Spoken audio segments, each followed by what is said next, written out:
Ajaja.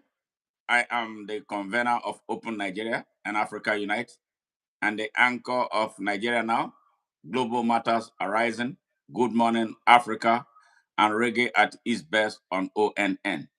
Today, we have the pleasure of having one of Africa's finest from Nigeria, a diehard Nigerian patriot, a prolific writer and activist, community leader in the person of Mr. David Adenekan as our host today. And what are we going to be talking about? We're going to be talking about the disturbing state of Nigeria. So, David, welcome to the show from Chicago, Illinois. Uh, Hi, Madu. How are you today? I'm doing great. I'm doing great. Thank you. It's awesome having you here. Yeah. It's cold here in Chicago. It's really cold. I can imagine. That was my Mm. first city. I couldn't deal with the cold, so I had to run away from Chicago. The cold and the wind. Yeah, it's a little chilly here, but not anything near what you are experiencing out there. I hope you are keeping warm as always. I have to. Great, great, great.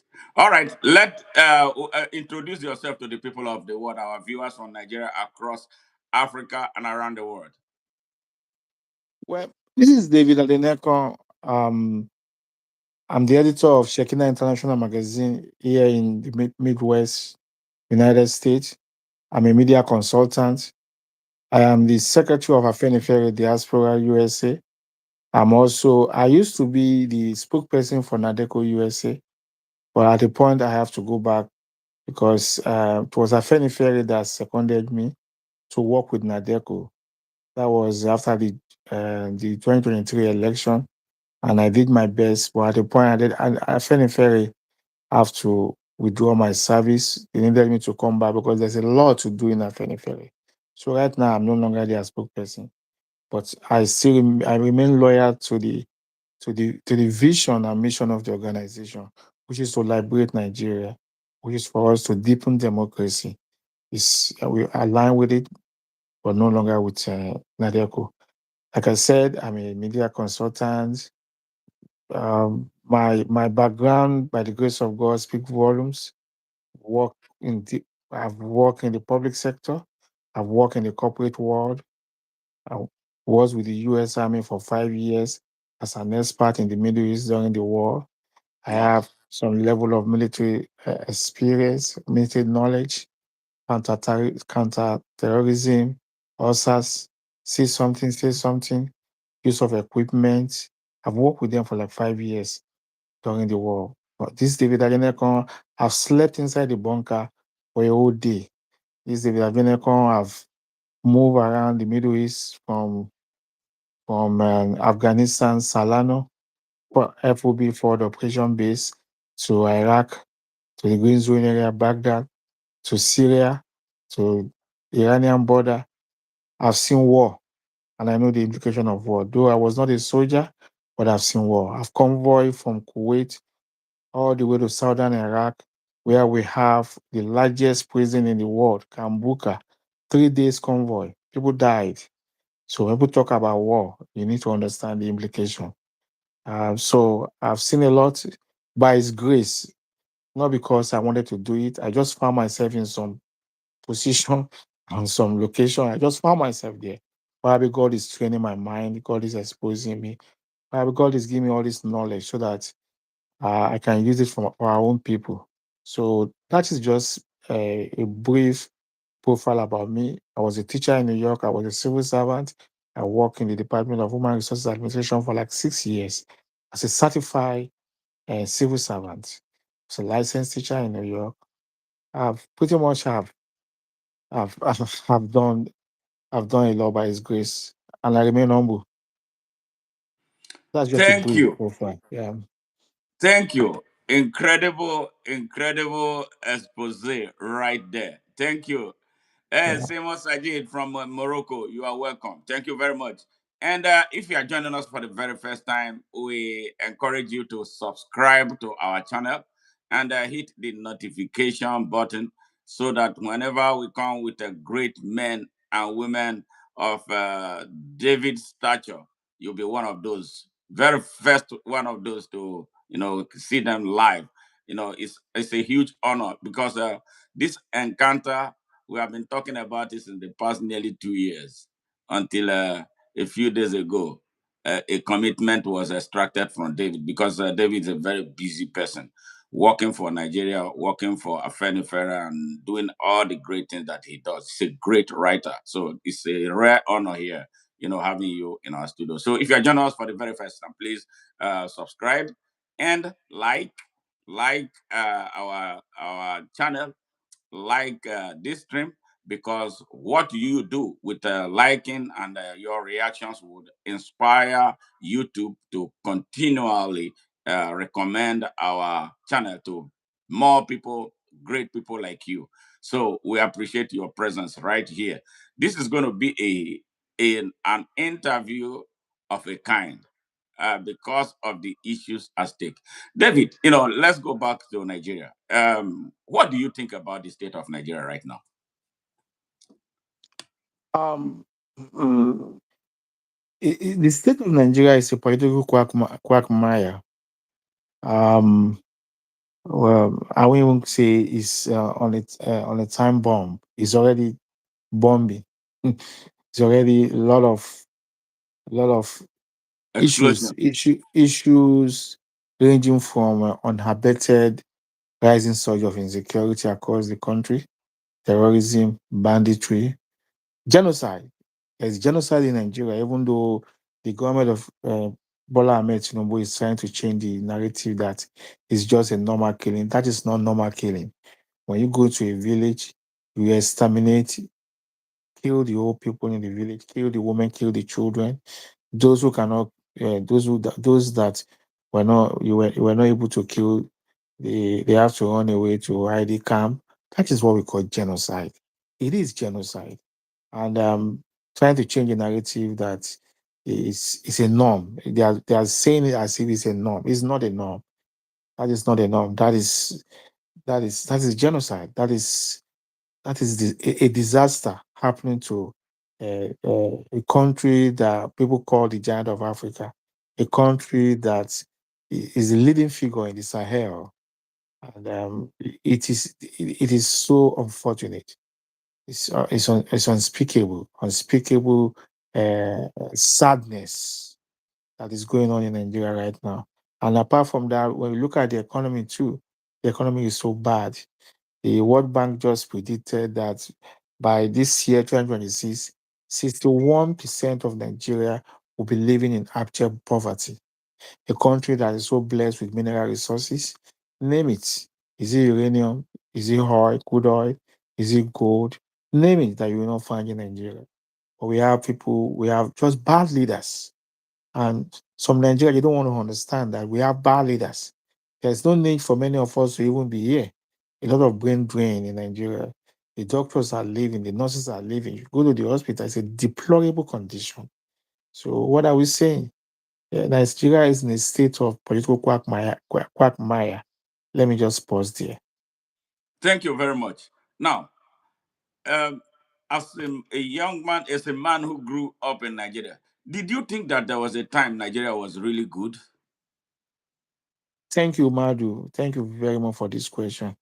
Well, for some of us that were born in the 60s, 60, let's say from like um, maybe after the independence, when Nigeria became a republic in 1963, apart from the period of the civil war, that was a catastrophe. But after the civil war, when we have the oil boom, whereby Nigeria were asking United Kingdom, England, oh, we have a lot of money, we don't know what to do with the money. Remember the Indoji? I was alive during the Indoji in the 70s, that they have to give workers a lot of money, increase their salary, create work for people. Some people started their own business with that money. So yeah, it has really been good in the 70s, even up to like in the 80s. Remember during the Second Republic, the Unity Party of Nigeria, by the late stage, Chief Obafemi Jeremiah Awolowo introduced free education. I was a product of free education. We went to school free. Remember, even my brothers or the Adenekans, my cousins, and nephew that went to University of Lagos. I used to work because our family house is not too far from University of Lagos.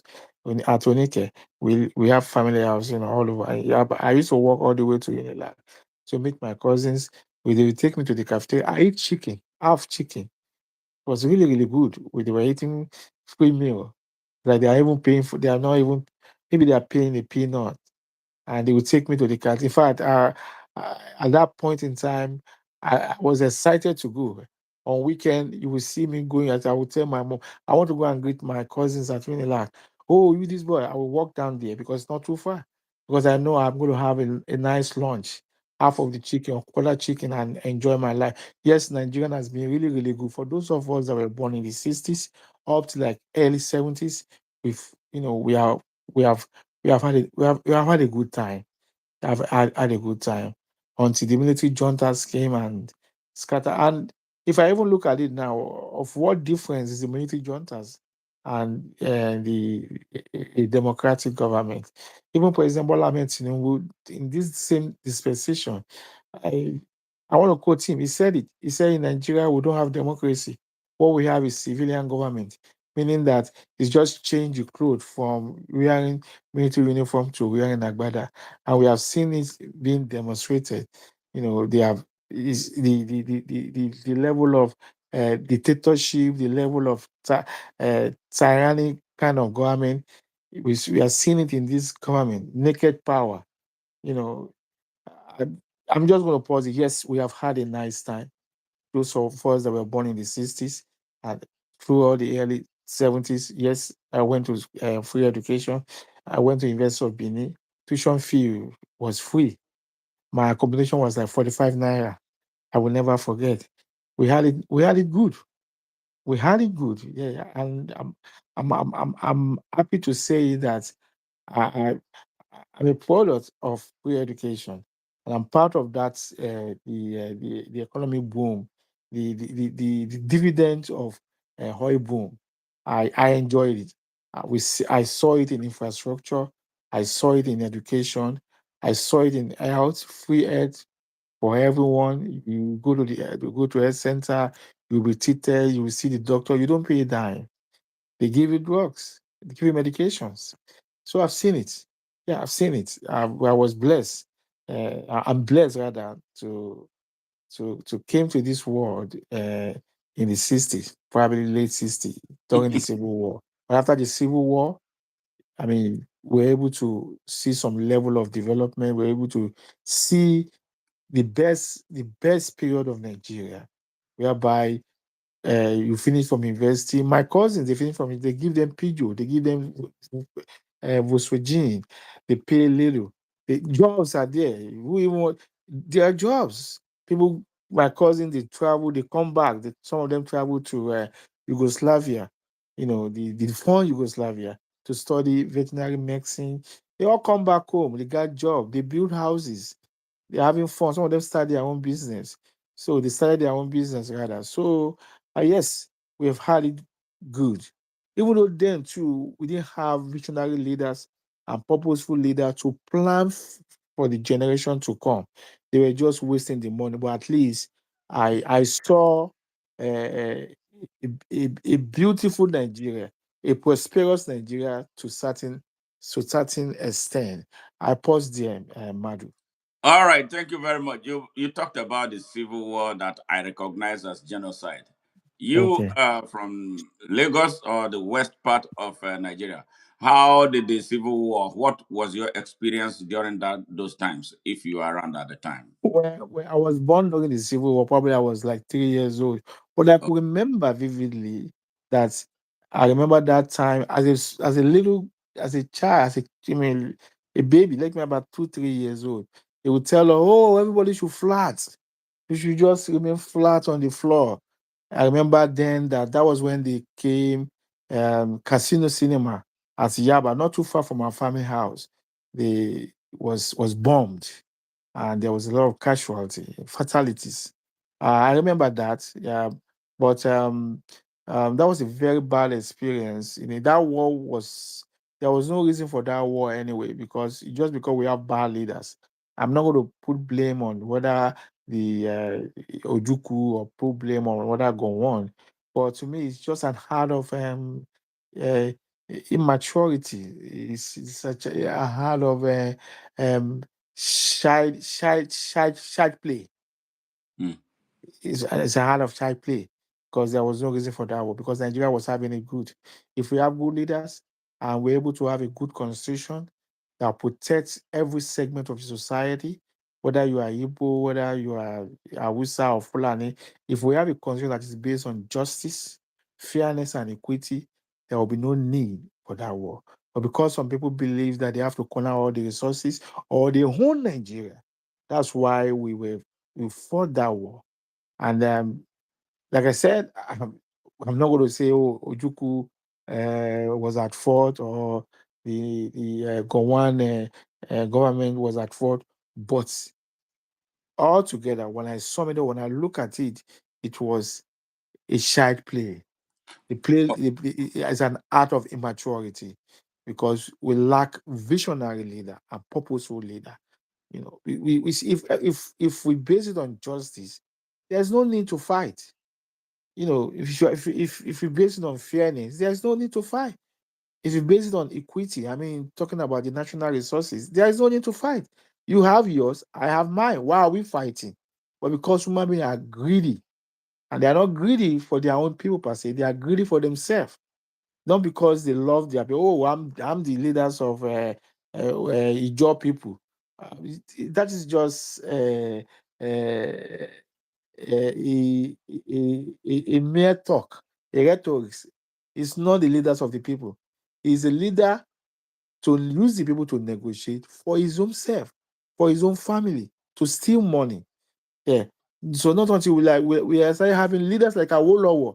Look at what Awolowo did to Southwest, the Southwest geopolitical zone of Nigeria, including the Midwest, all the way to Bende.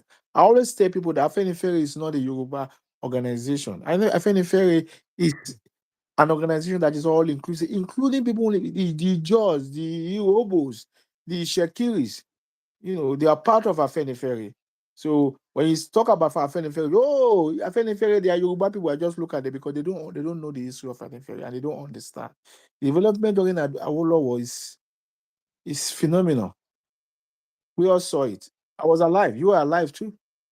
I enjoyed it. Free education.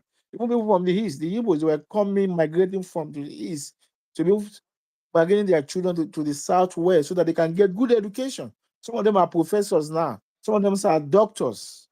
So, like I said, uh, we are not just getting it right at this time. We are not getting it right. There is a need. I always tell people. People say, "Why are you saying that? Tinubu is a Yoruba man." Hey, what does that got to do with me? I don't have any personal thing with Tinubu. It has nothing to do with whether you are born. It has to do with issues. It has to do with the people. If I go to market, if I send my wife to go to market to go and buy bag of 50 kg bag of rice, and when she get to the market, the woman selling the rice is a Yoruba woman. The other man will come from the east, an Igbo man. The woman will not say because my wife is a Yoruba man, will reduce the price for her. We are all in it together. We are all in it together. So that is why I always say, if this government cannot get it together, Nigeria should call for a change of guards. If they cannot give the dividend of democracy, and I say it without minding word, if Tinubu government cannot give the dividend of democracy, he should be fired. Fire him. Forget about whether he's a Yoruba man. He's not protecting your interests. Why is he there? He's there to protect the interests of the people. He's there to make sure there is security all over the country and protect your property. He's there to make sure that your children, my children, can go to school and have good education. So Tinubu is not there because, oh, he's a Yoruba man. No. So if he could not provide all these basic needs for you, there is no reason for him to be there. Let's fight for a change of guard. Let's make sure that we deepen democracy. Let's bring somebody that will give us dividend of democracy. Forget about what I say. Yes, is it true that I'm a Yoruba man to the core? I'm not just a Yoruba man like that. My generation, my own people came from Ile-Ife. I'm a prince of Ile-Ife, but we've left that place. That is why you will see it in my oriki. Omonife Abure. Yeah, I'm more Yoruba than many of them. And my mother's side also from Ilesha, Ijesha. Part of their side is Ogedengbe family. So what are we talking about? Are you more Yoruba than me? But I don't think like that. If you are my brother and you are not doing the right thing, and it will affect my children, I'm not going to vote for you. If you're going to change some policy in the educational sector that will affect my own children and they will not go to school, and you say because you are my brother, I will vote, I will campaign against you. It doesn't mean that we are not brothers, but I will campaign against you. And that's what we are saying. Let there be justice, let there be fairness, and let there be equity. I pause there. Madu. Thank you, David. One question before we proceed further on the history of Nigeria. Um, if you were, based on the hindsight or what you understand about the history of Nigeria, would you say that the founding fathers of Nigeria did a great job looking at the state of Nigeria today, at the time, in their own time? Those who received the baton of independence, did you think they did a great job to build Well, a country, to build a nation? well, I just talk about Baba Awolowo, the sage, what he did in Southwest. And don't No, even not forget, just him, because there were other okay, players. where if you look at them, if you look at the set of leaders that we have now, they are patriots. I laugh. They were patriots because they Okay. fought for independence. Yeah, Zeke, Nabdi, Dr. Nabdi, he fought for independence. They were patriots. They did some good Mhm. things. Yeah. I mean, though at a point they were behaving like a child. I'm not going to say all of them. They did some good things, but we have to understand one thing about colonial, the former colonies of the British and even France. Even when they gave us independence, they didn't really give us independence. They just gave us independence on paper. They still have the control. Politically, they have the control. They make sure that they put their own stooge, their own puppet that will protect their national interests in their colonies, in their former colonies. They put them in power. And anybody that will protect their own interests will not protect the interests of the people because you cannot serve two masters. You have to serve one. And that's the problem we have been having, even with the our founding fathers. When they came, they make sure that they put their own puppet to be in charge. And that's why even up to now, it's all about neocolonialism, imperialism, controlling the economy, controlling the people through the back door. That's what they have been doing. So I won't blame them per se, but at the same time, if if all of them were able at that point to synergize, to work together, and to come up with a roadmap of how they are going to move the country forward with a vision, a powerful vision, and a purpose, they can free themselves from the colonial Mentality. shackles Okay. and mentality. Yes. But if you ask me to give them a pass mark, they were patriots.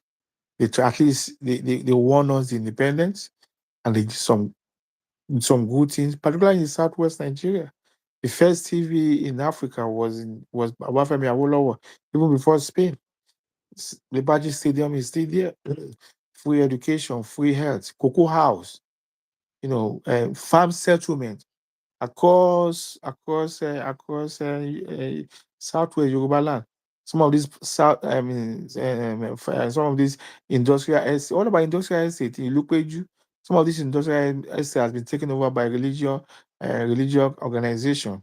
I'm not against religion organization, but I think we can do more with our landed property to create jobs, build industry, provide more school than everybody want to start a church, everybody want to start a mosque to make money. That's where I look at it. I'm not against church, I'm not against Muslim, but I think we don't need so much churches, we don't need so much mosque. We can have two. We can have two in a community or one in the community. Everybody should go there and worship. Are you not going there to worship? Why do we need? Why do everybody must have a church? Before you know, church everywhere. So anyway, I'm not going to go into that. I'm not going to go into the issue of religion. But what I'm saying is that the focus has changed. The focus of the founding father, which is the developmental project, has now changed to individualism. How am I going to make money? How am I going to send my own children to go and study abroad? How am I going to, steal money and go and put it in Western world? Money that you don't need. So it's lack of vision. So, but like I said, and I'm going to say it, the founding fathers, kudos to them. They did some good things. All right, thank you, David. And hey, listeners, we've been talking to David Adenekan, a great writer, a great Nigerian patriot, and he lives in Chicago, Illinois. And today we are talking about the disturbing state of the Nigerian nation. And if you want to call during this program, you want to, have your opinion heard, you can ask your questions, or if you want your voice heard, you can call the number on the screen. That number is 713 And you can support the work of ONN. We do a lot to support people in Nigeria and across Africa.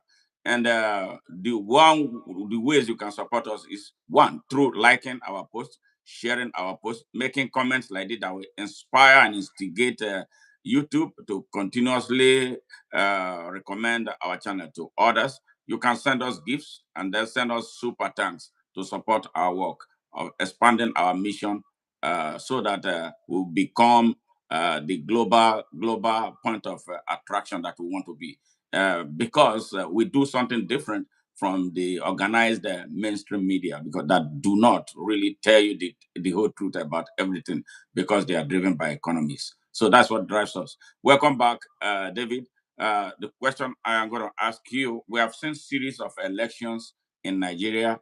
All right, since after the first coup, uh, the series of military administration, starting with Gowon, Murtala Mohammed, Obasanjo, and then 1979 came democracy.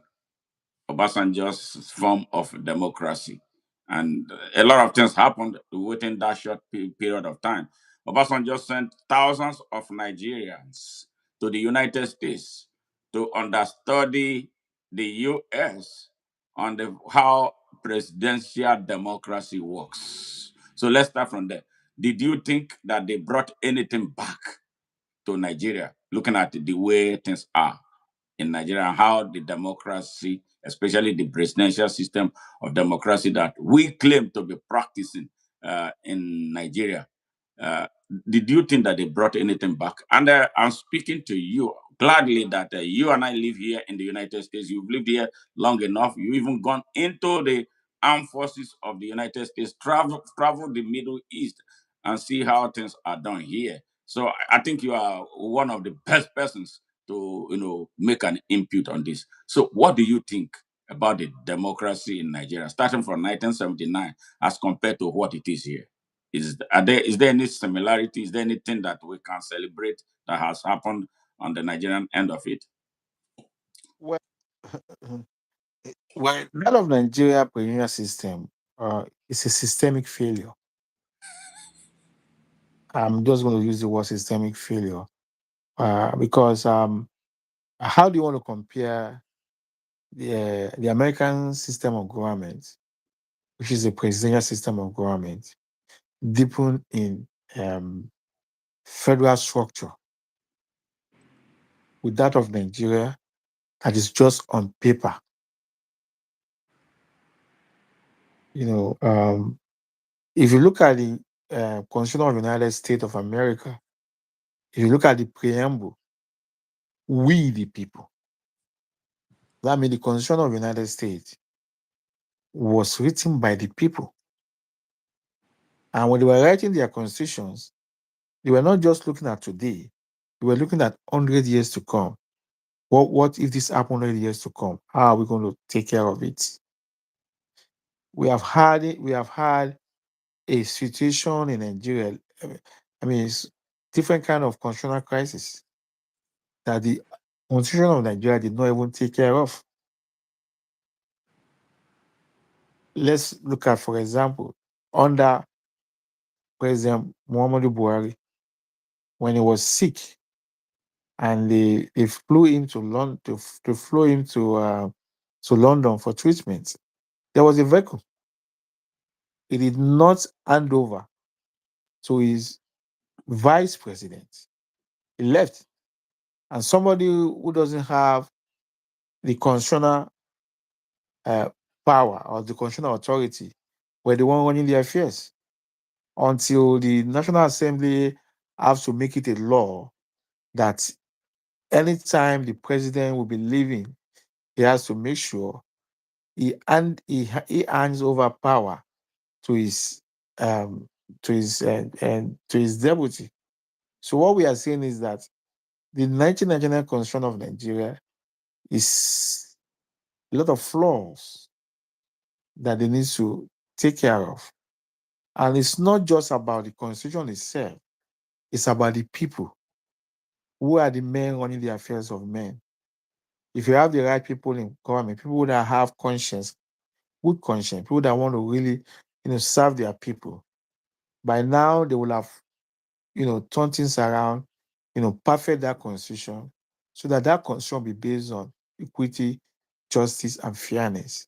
Like I said, regardless of the kind of constitutional government that you are running, whether parliamentary, whether presidential, whether monarch that they are having in Saudi Arabia, if the voice of those three principles, justice, fairness, and equity, is baseless, it's going to be anarchy, lawless.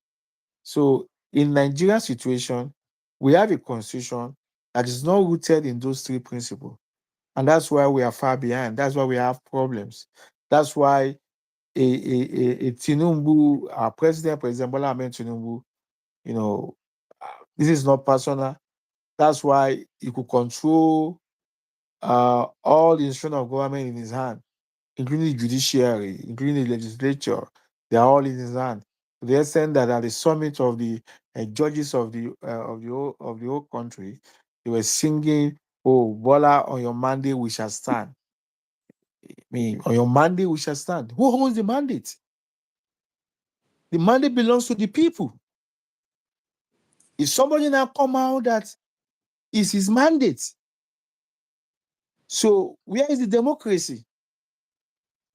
So our own president is an emperor. The people are even saying that, "Oh, Bola, on your mandate we shall stand." I'm so sorry for our people. And that is why democracy is not deepening. Because nobody see, every one of them, whether the Supreme Court Chief Justice of the Federation, whether our brother Akpabio, eh, even whether uh, some member of his cabinet, Tinubu's cabinet, they don't own alliance to the Constitution. They don't own their loyalty to the people because they said on Bola's mandate they can stand. Nobody can query them. They are not answerable to the people. When you have already said it that, oh, everything now is about Bola Ahmed Tinubu, everybody was wanting to go and join Bola Ahmed Tinubu. Right now, as it is now, 28 governors out of 36 have joined the APC. Why? Because they're going to stand on the mandate of President Bola Ahmed Tinubu. Probably if a David Adeyinka Adenekan is in Nigeria too, with this kind of frustration, probably I would have joined them too. I don't know. Because I'm a human being. But thank God that God has been able to sustain me. I can feed my family. I mean, I can send my school to school. I don't really need too much money like that. And I'm a man with a clear conscience. I will be the last person to say, President Bola Ahmed Tinubu, on your mandate, I shall stand because you are not God. A mortal man that can walk now and die right now is saying on his mandate, I'm not saying he's going to die, and I don't wish him to die. But how do you attribute so much power to yourself, that people will be saying it, that on your mandate, that's God. Voice populi, voice Dei. The voice of the people is God. The people, now you are now saying that they stand on your mandate, that without you, nobody can be anything in Nigeria. Madu, are you there? Yeah, I'm here. I don't And know that, what happened. and that is what they are saying.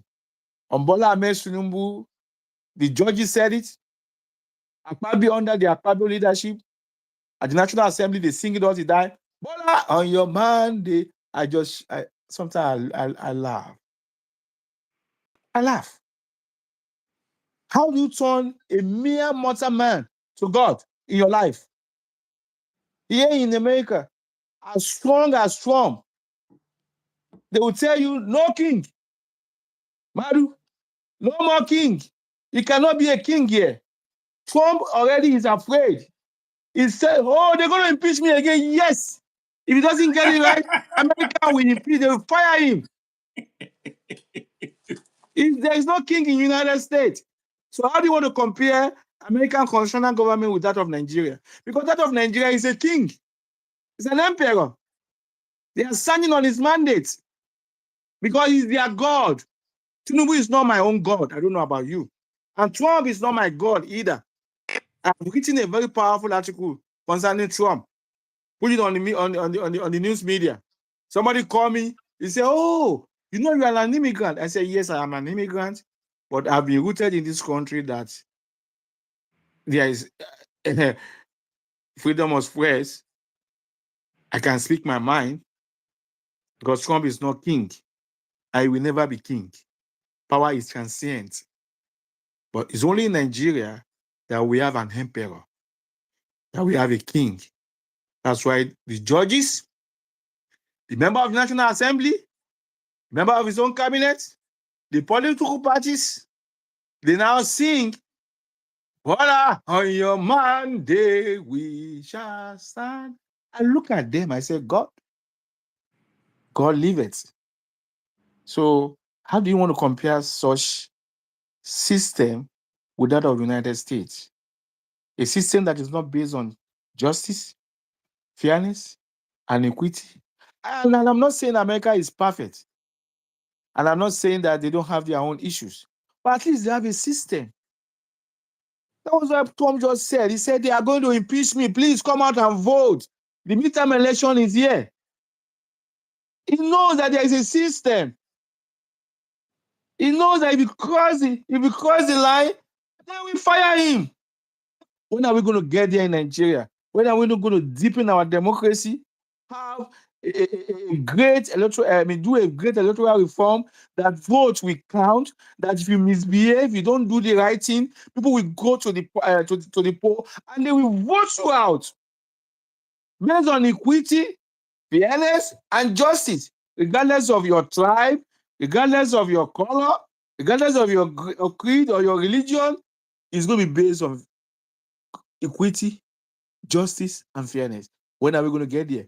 So why are you saying, can you compare United States with? No, you have a king in Nigeria.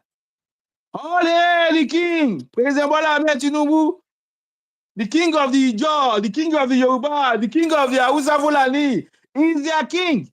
He is not my king. Why? Why? Because I get a lot of understanding that wherever you are just a mortal man. You are a mortal man. You don't even know tomorrow. So I cannot call myself that I have the mandate, that the mandate belongs to me. That means I can do and undo. It's only God that can do and undo. So not until we have a change of mindset, not until we have a change of guard, and we put the right people and deepen democracy, make sure that the election is free and fair, make sure there is no rigging, make sure that because you are the president, you have the power of incumbency, you will not use the federal might to rig election. Make sure that people protect their votes and all vote counts. Then we can say, oh, Nigeria is now a democracy or a constitutional government. Tinubu have said it. I just told you. He said there is no democracy in Nigeria. He said it in the news. That was some years back. He said what we have is a civilian government. That means it's only they just remove the uniform and put on agbada. And their own agbada is even more dangerous than those who are wearing uniform, because agbada is, if you wear agbada is big. So under that agbada, you know what is going to be under. If you wear uniform, it's smart, with your body. You can't put a lot under that uniform. But the agbada, they will put gun, they will put terrorists, they will put banditry, they will put everything under the agbada with money. Babariga. So don't compare American system of government with that of Nigeria. Yes, Nigeria, theoretically, in principle, they said is a presidential system of government. But in operation, it is not. There is only one man that has a mandate in Nigeria.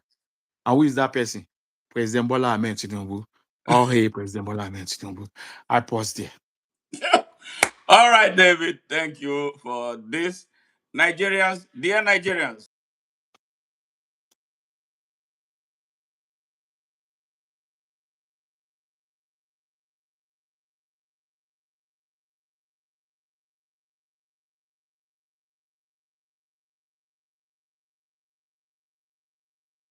Hello, David. Are you there? I'm here, yeah, network. I'm here. Yeah, I'm for here, some Madu. reason, it looks like somebody is jamming this. I don't have network problem. It's Well, I just told you they everything are is wearing Agbada Babariga. They have a lot of, yes, but they including big. cannot. They They can can still even they can cause. You remember the 2023 election. All of yes, a sudden, everything just went blank. yes, And when we asked them, they say, "Oh, there was a glitch."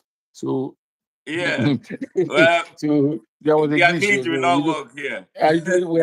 Let's hope that it won't work. But okay, it won't work because we are in the United States. Yes, We're under a normal NEPA will system. not take light here. It's a system that works the way it ought to work, based on equity, fairness, and And justice. justice. Yeah. All right.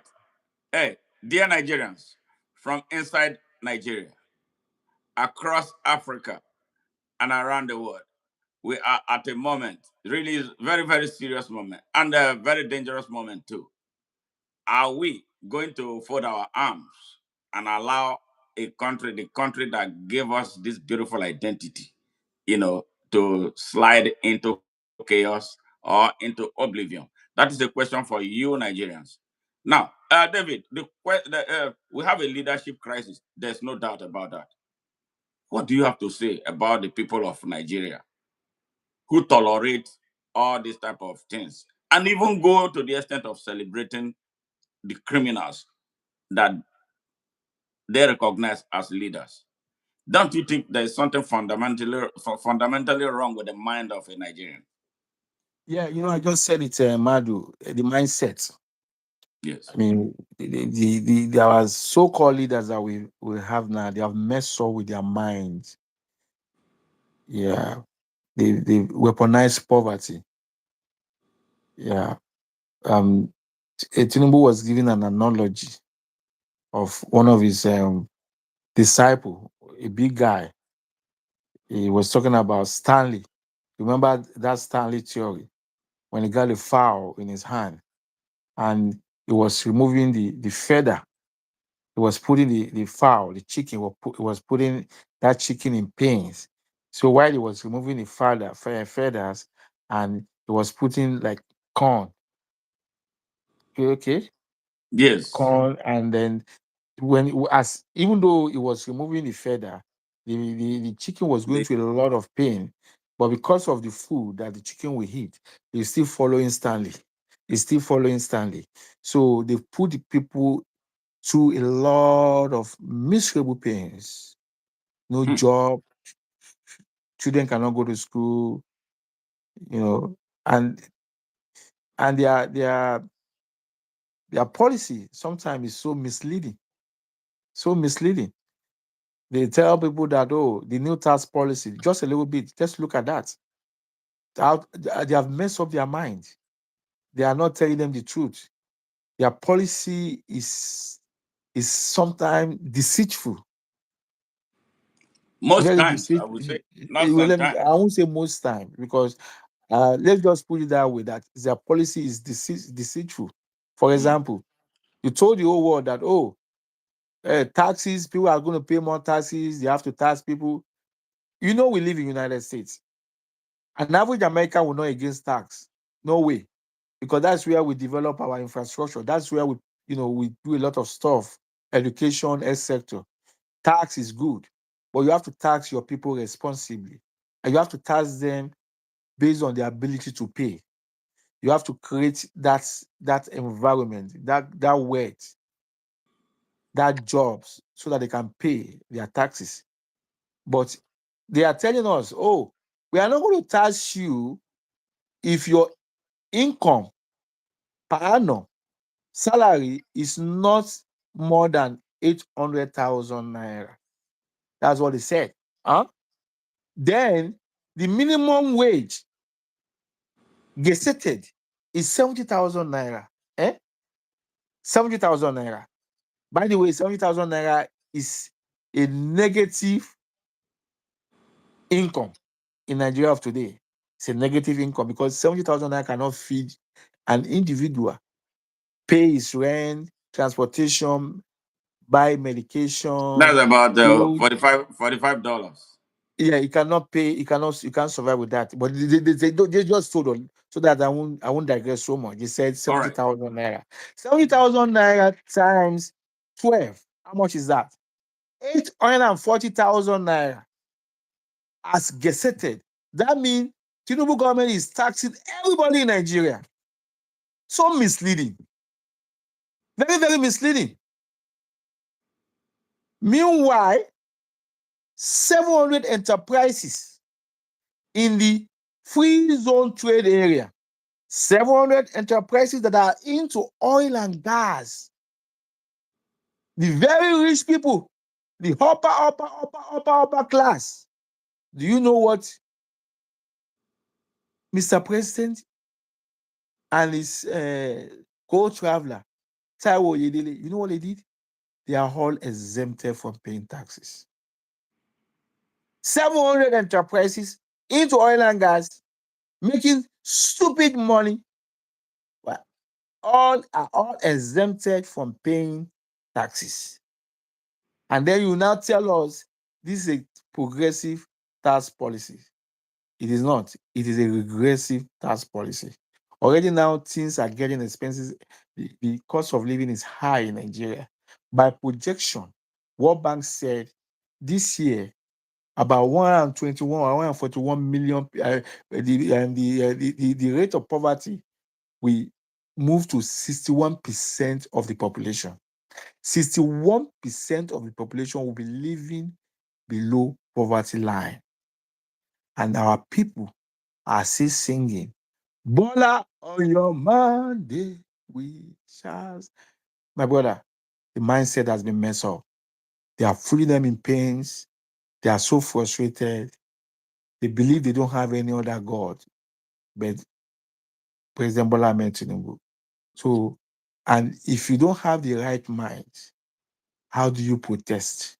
How do you fight against a wicked status quo?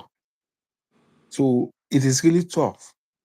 Some of us that we got involved in the struggle in the 90s, eh, it was because our mindset, there was sanity in our mindset.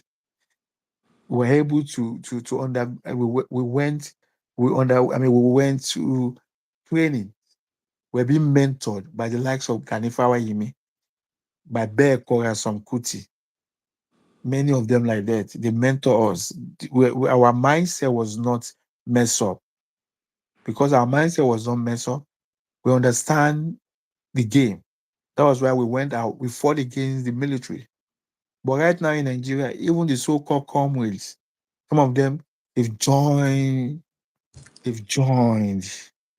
They will tell you, oh, Tinubu is the best thing that could have ever happened to Nigeria. The man is trying. Oh, look at the transatlantic road from Lagos to Calabar that is doing. Oh, the man is trying. Elite projects that does not really have direct impact to the people right now. That's what they're talking about. They are not talking about how are we going to make sure we have food in Nigeria? How are we going to see when you don't have security, when you don't put the minds of the people at peace, then where do you want to start from? Yeah. So the mind is messed up. We need a regeneration of the minds of the people. We How are we going to need, do? How are we going to do that? How are we going to well, get this that is regeneration? what we are doing now. Like program that you are doing, we are sensitizing our people, we are educating them, and we are praying to God that God will open their eyes of understanding that the mandate belongs to God and belongs to them, the people, for us to have a government that will be accountable, a government that will be transparent, a government that will be honest, then power must belong to the people. If the power belongs to one single person, if Tinubu put me there as the chairman of a local government or whatever, or in his cabinet, and I don't see that direct link between me and the people. I didn't feel it. I'm not feeling that the people put me there. I'm feeling that it's one Baba Sokwe, one imposter or one political actor that put me there. Like what is going on in River State now? Yeah, No. people are they are blaming Wike. Yeah, Wike has his own. What about Fubara? Let me be honest with you. Even Fubara today, after Fubara is going to become another Wike if we don't change the system, if we don't reform our electoral system, if we don't deepen democracy, if we don't make sure that there is check and balance, there is all the three um, arms of government, they are acting as check and balance on each other. Eh? If you don't make sure that the fourth estate of government, which is the press, is free, is not censored, Fubara, it will become another Wike, just like Rotimi Amechi became another Tinubu before God removed him and put Wike. After Wike, Fubara is going to become, even myself and you, if we go to Nigeria now to become a senator or to become a member of the House of Assembly or to accept Tinubu's appointment, we are going to be like them. If you cannot beat them, you join them because there's a systemic failure. So the systemic failure is what we need to fix. And we cannot fix that by not, we cannot fix that until we change their mindset. We change their mind, the way they reason. We let them understand that you have the power. Tinubu does not have the power. They put him there.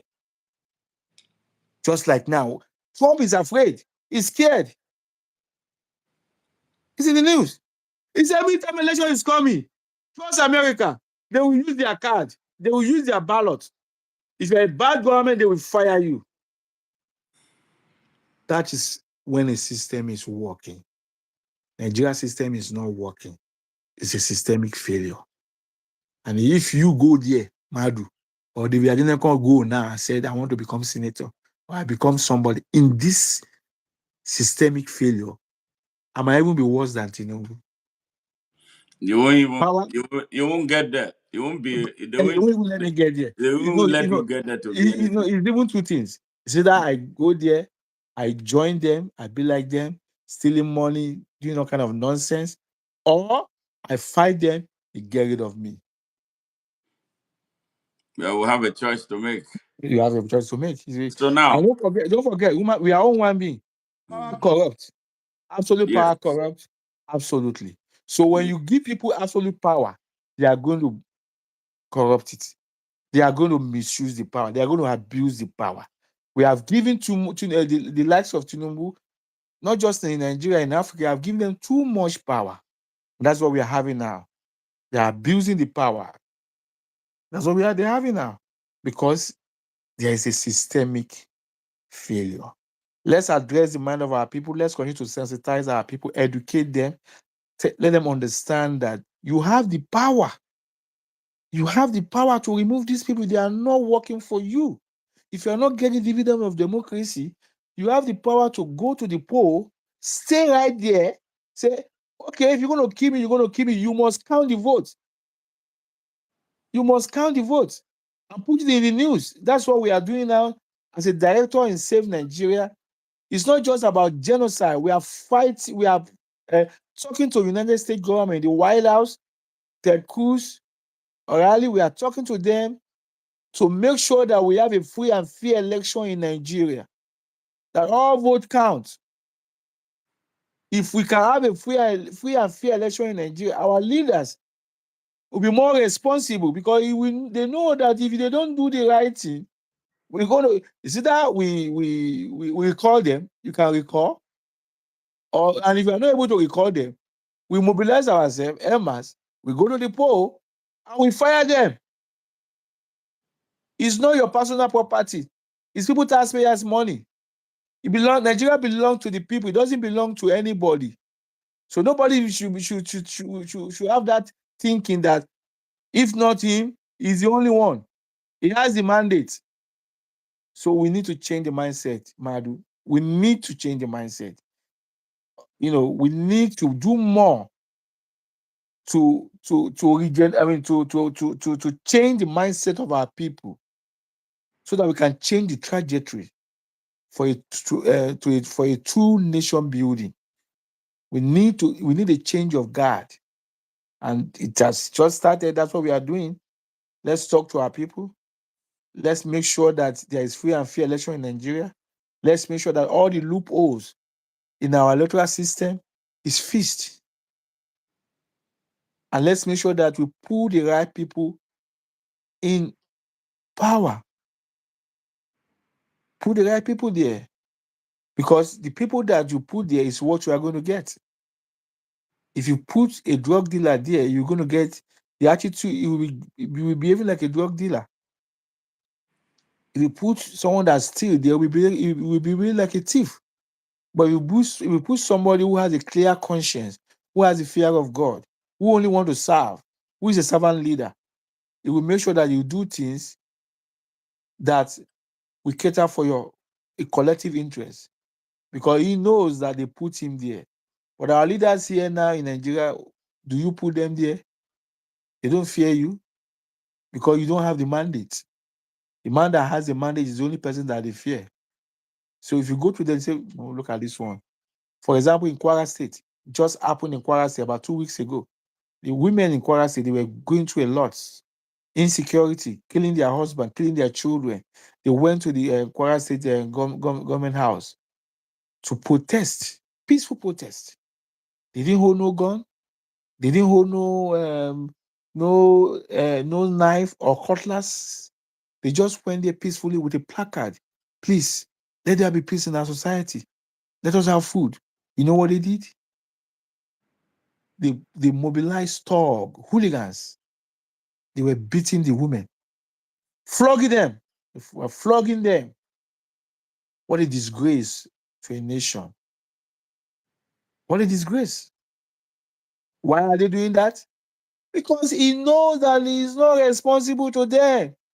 When election comes next time, they don't have a say. They're going to put the persons that they want in the office anyway, because the man that has the mandate has the mandate. Yeah. Abdul Karim, you are going to be the next senator. It's not the people. So not until we change that mindset, not until all vote counts. There's nothing wrong with Nigeria. I always tell people, it's just the leadership. Nothing is wrong with Nigeria. If we change our system, if the system started working, function the way it ought to function, and we put the right people in leader, put the right people to run the affairs of men, Madu, under 5 years, Nigeria will change. It's leadership. Under 5 years, with the right system, and they put the right people there, not a square in a round. What do they call it? In a round hole, yeah. Sometimes I don't even know how to speak English. You are That's why speaking very well. that's why I like to write. I write more. What I'm saying is that nothing is wrong with Nigeria.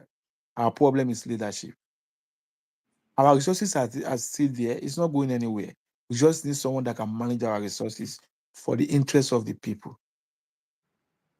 That is just what we need.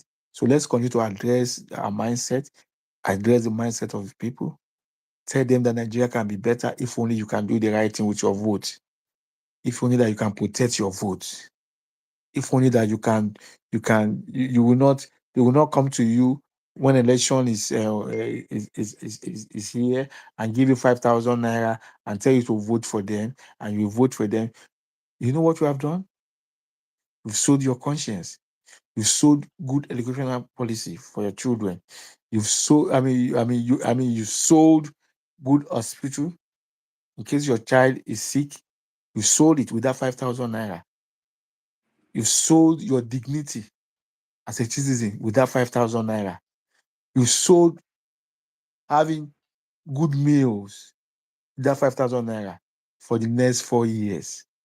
You are suffering because of 5,000 naira. Not until our people get it that your vote is your power, and power does not belong to any individual, whether Tinubu or whoever he is. That power belongs to God, and to God belong to the people. What did I say? The people, not any individual. Absolutely. Absolutely. Thank you very much, David. It's a pleasure having you here. Our listeners and viewers from Nigeria across Africa, we've been talking about the state of Nigeria, very disturbing state of Nigeria. And that is what we are addressing. Like I said earlier, if you have a question, please put it forward. We are what we are trying to do here is not just me doing this interview. Let us make it an interactive section for every Nigerian or lovers of Nigeria from everywhere on earth. Ask questions, and no question is stupid. We are going to answer you. We are going to address it.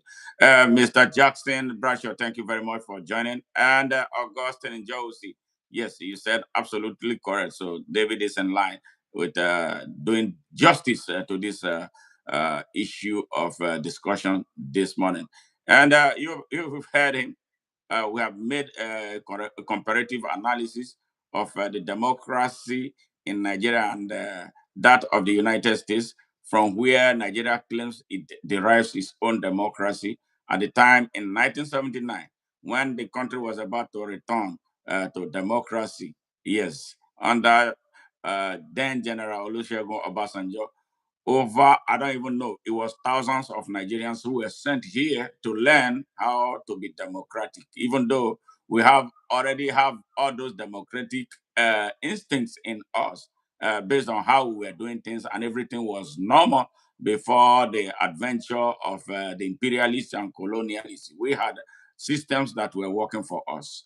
The democracy we have, yes, as good as it is in principles, when followed, it's not working for the people of Nigeria. That is the one of the issues that we have been talking about, and David has done a great job, breaking it down to the little baby for us to understand, and then it gives us the impetus to ask ourselves questions, for real questions, especially the young people in Nigeria. Here in the United States, once you turn 18, you are no longer under the control, full like that control of your parents. They talk to you, we listen, they treat you as an adult, and then they listen to your viewpoints, and that's how America listens to the viewpoints of its children. Yes, America listens to its young people.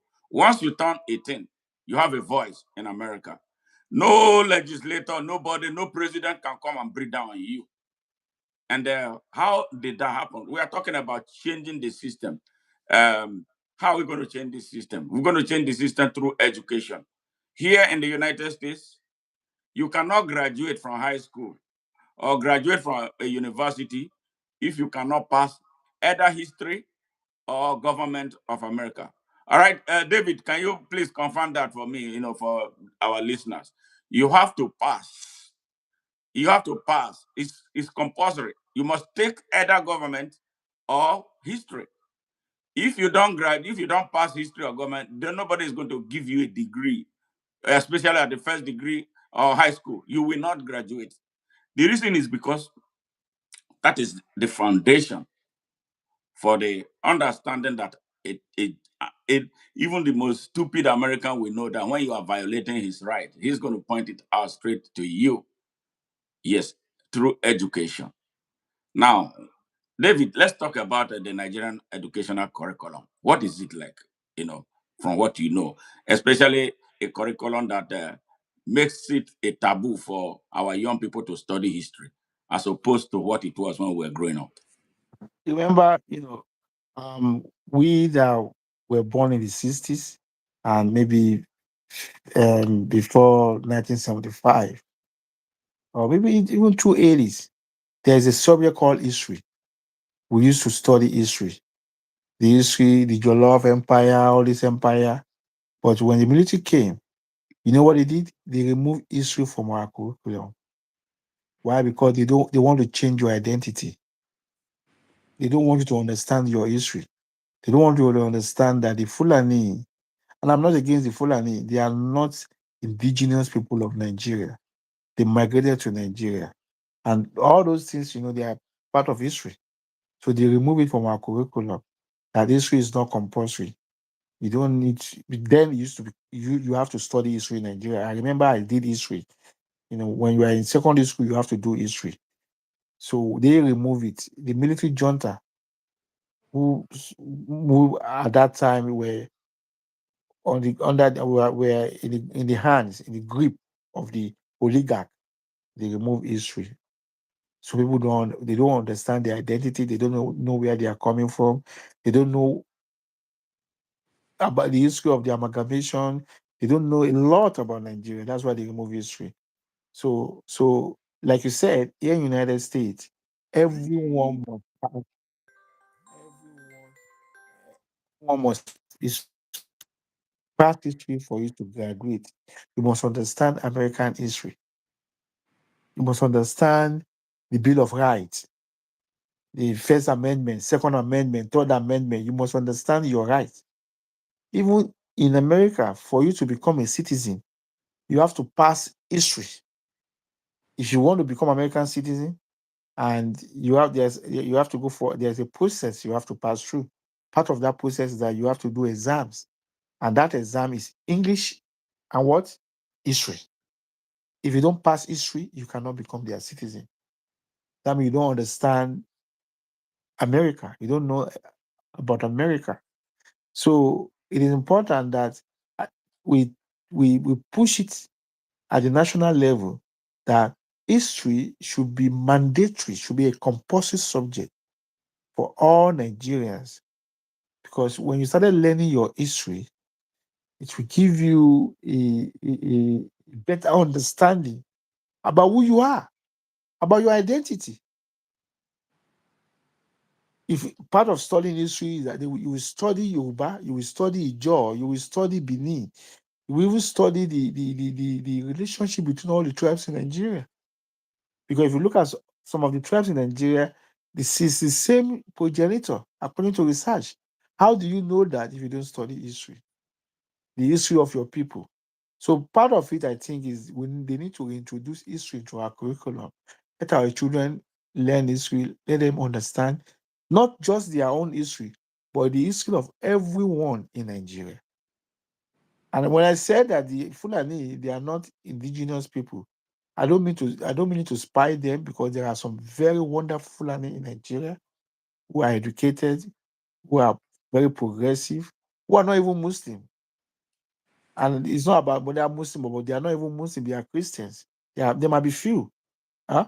But I'm just saying that part of the history is that we need to know that the Fulani, they are not indigenous people, but they migrated, they are settlers, and they are welcome. As long as they are going to be part of the progress of development of the country, everyone is welcome. Myself and you, Madu, we are not, we're not born here. We're not. We migrated here from Nigeria. We have already have our, I mean, we are here for like almost 40 years now. We have our children born here. Eh? But we understand that history that we're not born here. And it doesn't mean that you cannot, our children cannot become president. Barack Obama became president. His father was not from here. His father came from Kenya. It doesn't limit you. It's just to know your history. It's just to know your identity, your dignity as human being. To understand your history is very important. You should sometimes if you understand your history that maybe you are of reality, that gives you some kind of confidence. Oh, so my grandfather was a king in Ijo town or Ijo village. That gives us some kind of confidence. That gives some kind of you walk majestically like a king. You are not intimidated. Good. So it's important that we bring back history into our curriculum. Let our children understand their history, the history of every tribe in Nigeria. I think it's important. It will go a long way to foster unity in diversity. That's another way to foster unity in diversity. I pause. Thank you very much, David. Thank you very much. You made mention of a very, very important remark. Somebody just responded, but before that, I'm going to ask you a follow-up question on that, and you give your opinion to what that person wrote. I'm sure you are seeing it on your screen. Read it as I'm phrasing the next question. You talked about the Fulanis being not indigenous people of Nigeria. We studied history. I studied the Mandika Empire and studied Mali Empire and all the empires that were to be, or your empire to be very precise, Benin Empire, and so many of them, of those empires. And we are where we are. Looking at the history of our country, 66 years now, we are heading to the 66th year after independence. And the Fulanis have, uh, uh, how will I put it now, dominated the leadership of our country. Out of 13 heads of states, 10, 10 of them were either mostly Fulanis are or remotely connected to them, or those who wanted to identify with the Fulani race because it looks like they are the power brokers. You have to align yourself to them before you can be a good president. I'm talking about the Fulani elites. Not I have a big problem with the Fulani elites, not the ordinary Fulani. I don't. 13 heads of states, 10 has have something to do with the Fulanis, either directly or remotely. Majority of the country, for the period of time the country has been a country, a nation, an independent country. What can you speak to that? Is there and the country has not made any progress? What can you? Why do people still feel sad when we talk about this very obvious empirical fact that you cannot controvert? Yes. Earlier I talk about neocolonialism. I talk about national interests of our former colonial master, the Brit and the English.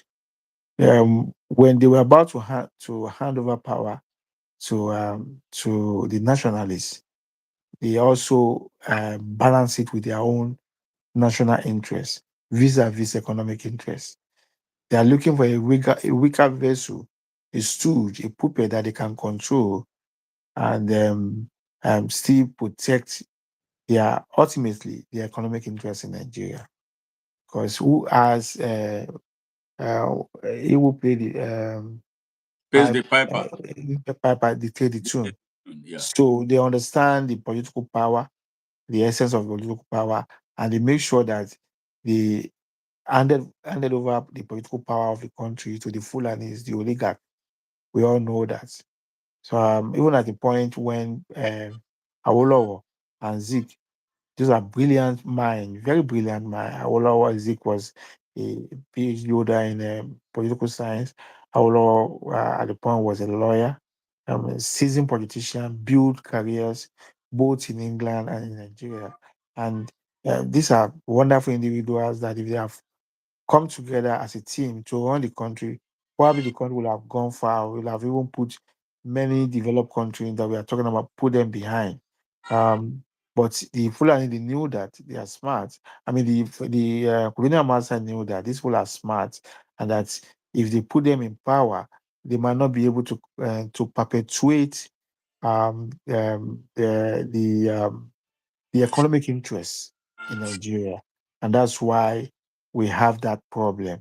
It gave power to people who were not for prepared to run the affairs of men with vision and purpose. So that's why, and since then, the Fulani have using the political power to consolidate even the economic power to the extent that even the communities who are not Fulani, they install emirs there to be in charge of those communities. And through their the emirate system, they've been able to put their sons and daughters in powerful position so that when election comes, they have the money. They have the money, they have the connection of the Western world to always be the one that will be at the helms of affair. And by the grace of God, it's going to change now. It's going to change, and the reason why it's going to change is because it's now is counterproductive for the Western world because they are not seeing that okay, we have empowered these people, but at this point, they are being empowered is also encouraging our own, it's also violating our own economic interests in the Sahel.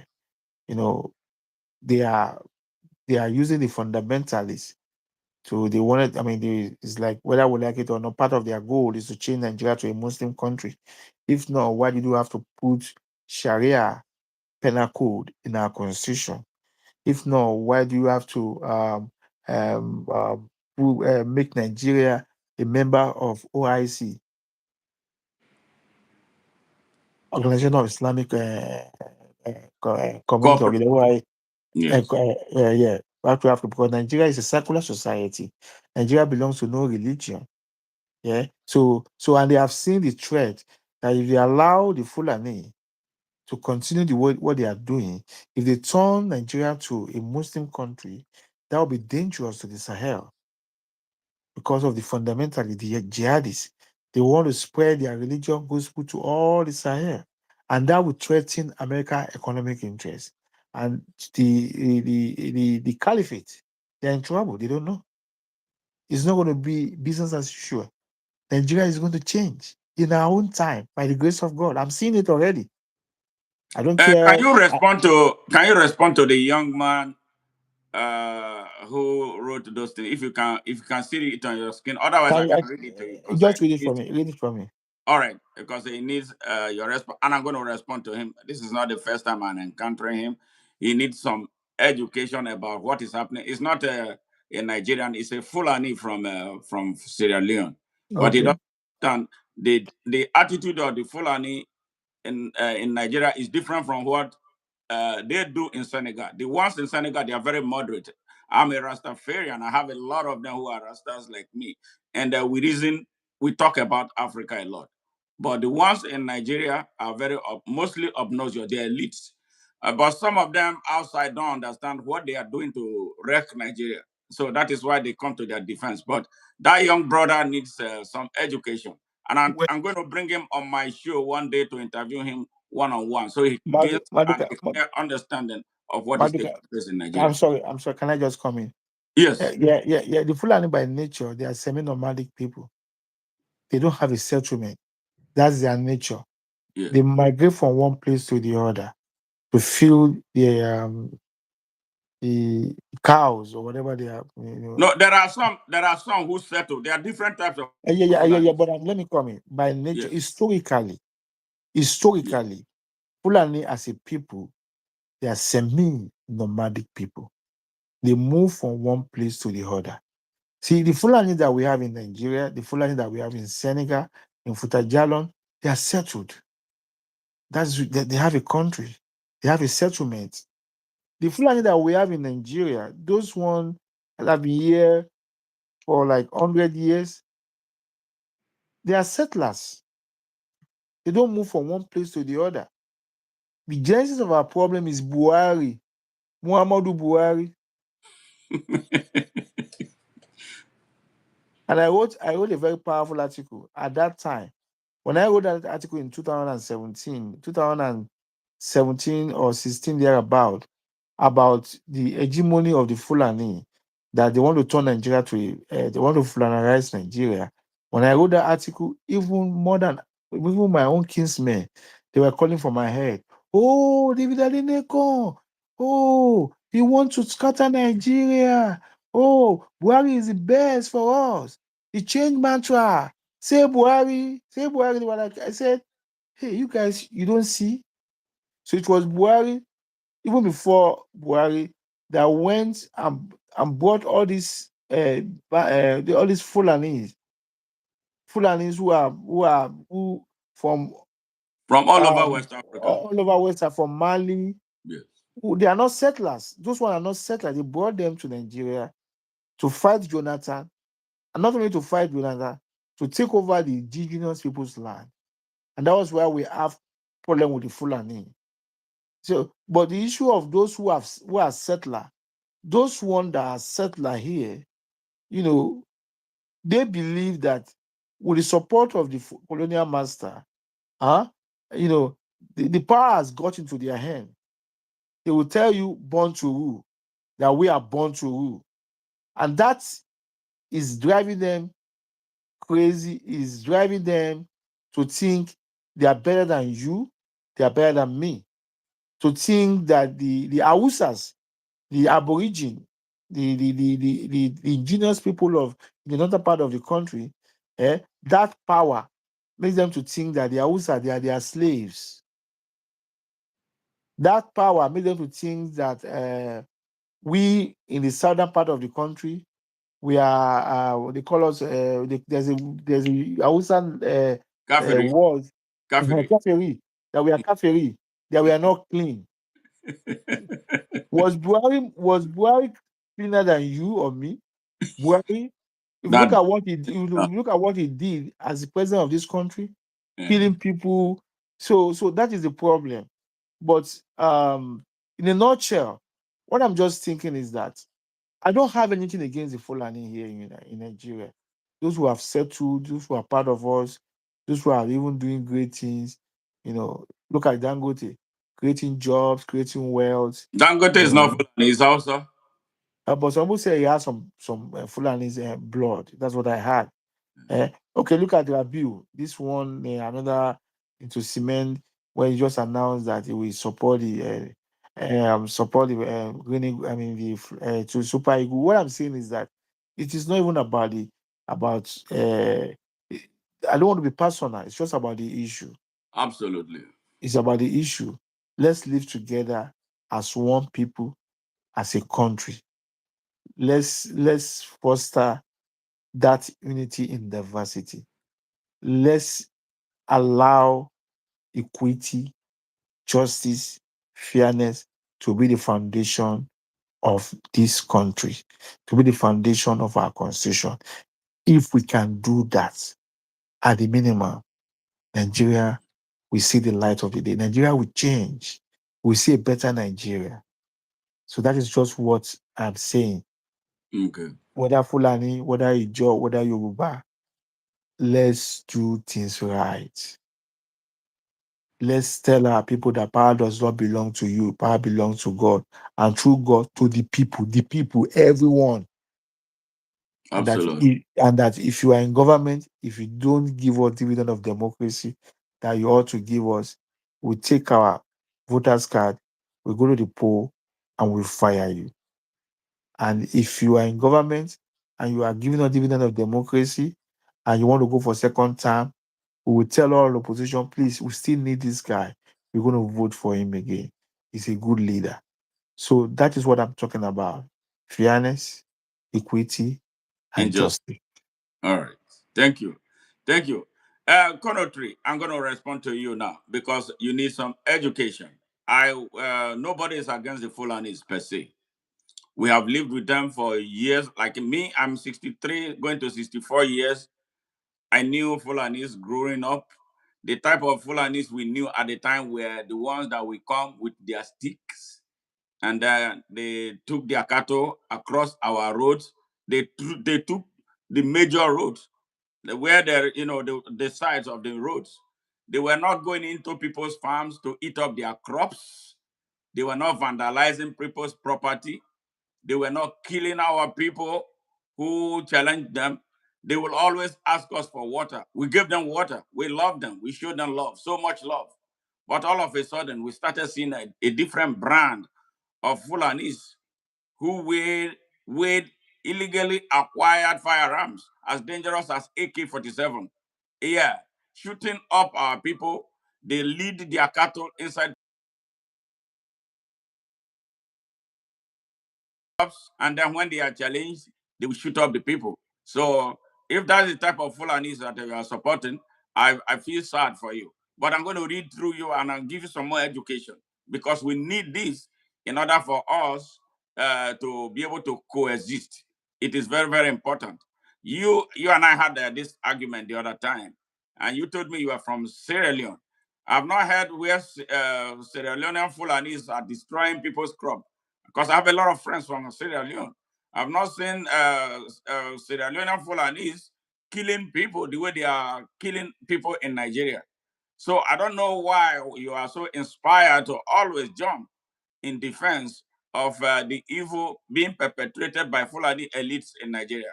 So what you said was the Fulanis are not Nigerians, even though they have been present in the country for centuries. Your problems are not Fulani. Your political system is the one that is bankrupt. Stop thinking like your colonial masters. Okay, great. Now I educate you. You know, you heard me during the course of this interview. When I talked to David, I asked him a question around this. Nigeria, since independence, has had 13 leaders. And of those 13 leaders, 10 are, I would say, Fulanis, or those who align themselves in order to feel good to be leaders of Nigeria as Fulanis.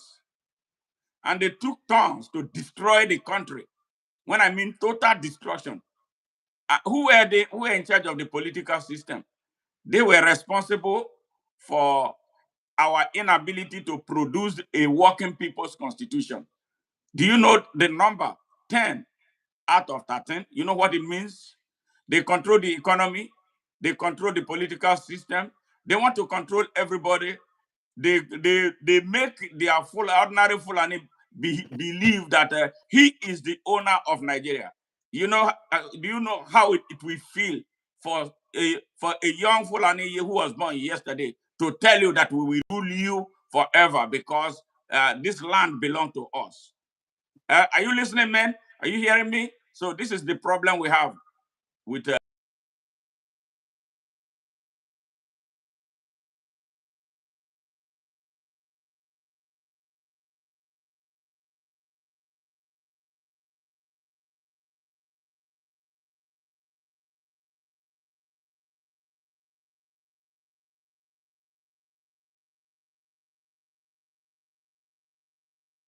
This is the problem.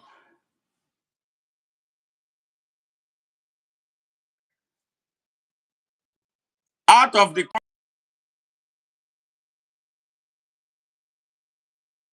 leaders,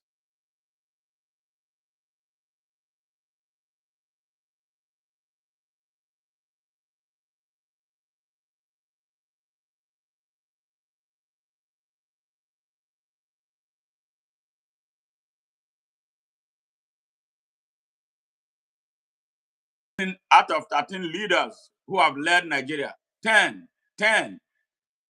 is overwhelming. And if no, but no Fulani should be proud today of what Fulanis did to Nigeria, Fulani elites. They took turn to destroy our country. Yes. And you think we should not say something? No, you are not being fair unless you are a dishonest person. Hello? Hello? Yes. Yes. Is this one man? Are you are you on live right now? I'm online, yeah. You are. May you introduce yourself to us, please, sir? All right. I am Corner 3. Okay, Corner 3. All right. You were talking about my statement that I posted. Yes. And you and I have been going back and forth. And I think we owe your audience to go back and let's put this in perspective. I think you are misunderstanding me completely. Okay, now if you feel that I'm misunderstanding you, you have the air now to clear your statement, because I'm a Nigerian, and you and I, from the discussion we had in the past, you told me you were from Sierra Leone, and I have a lot of friends from Sierra Leone, and I know a lot of Fulanis. Some of the people working closely with me are Fulanis. So when I see this kind of challenges, it bothers me. So Okay. you have the air. Okay. The world is listening to you now. All right. Well, for your audience, I am here. I'm a Sierra Leonean, but reside in America. I grew up in the United States. I study here in the United States, and I live here in the United States until recently. And now I pretty much spend majority of my time in Sierra Leone. But my argument with you is we as Africans are looking, I believe, are looking at the problem completely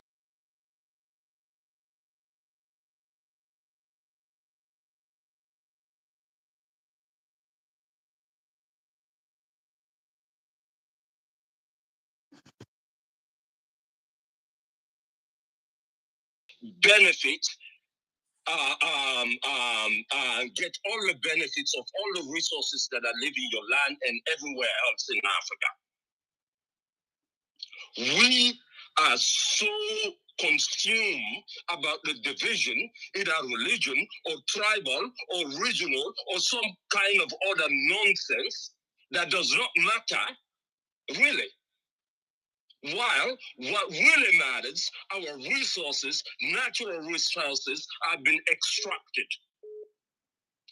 You guys have brought up that there have been 12 Fulanis that have been leadership in Nigeria. Yes. So what?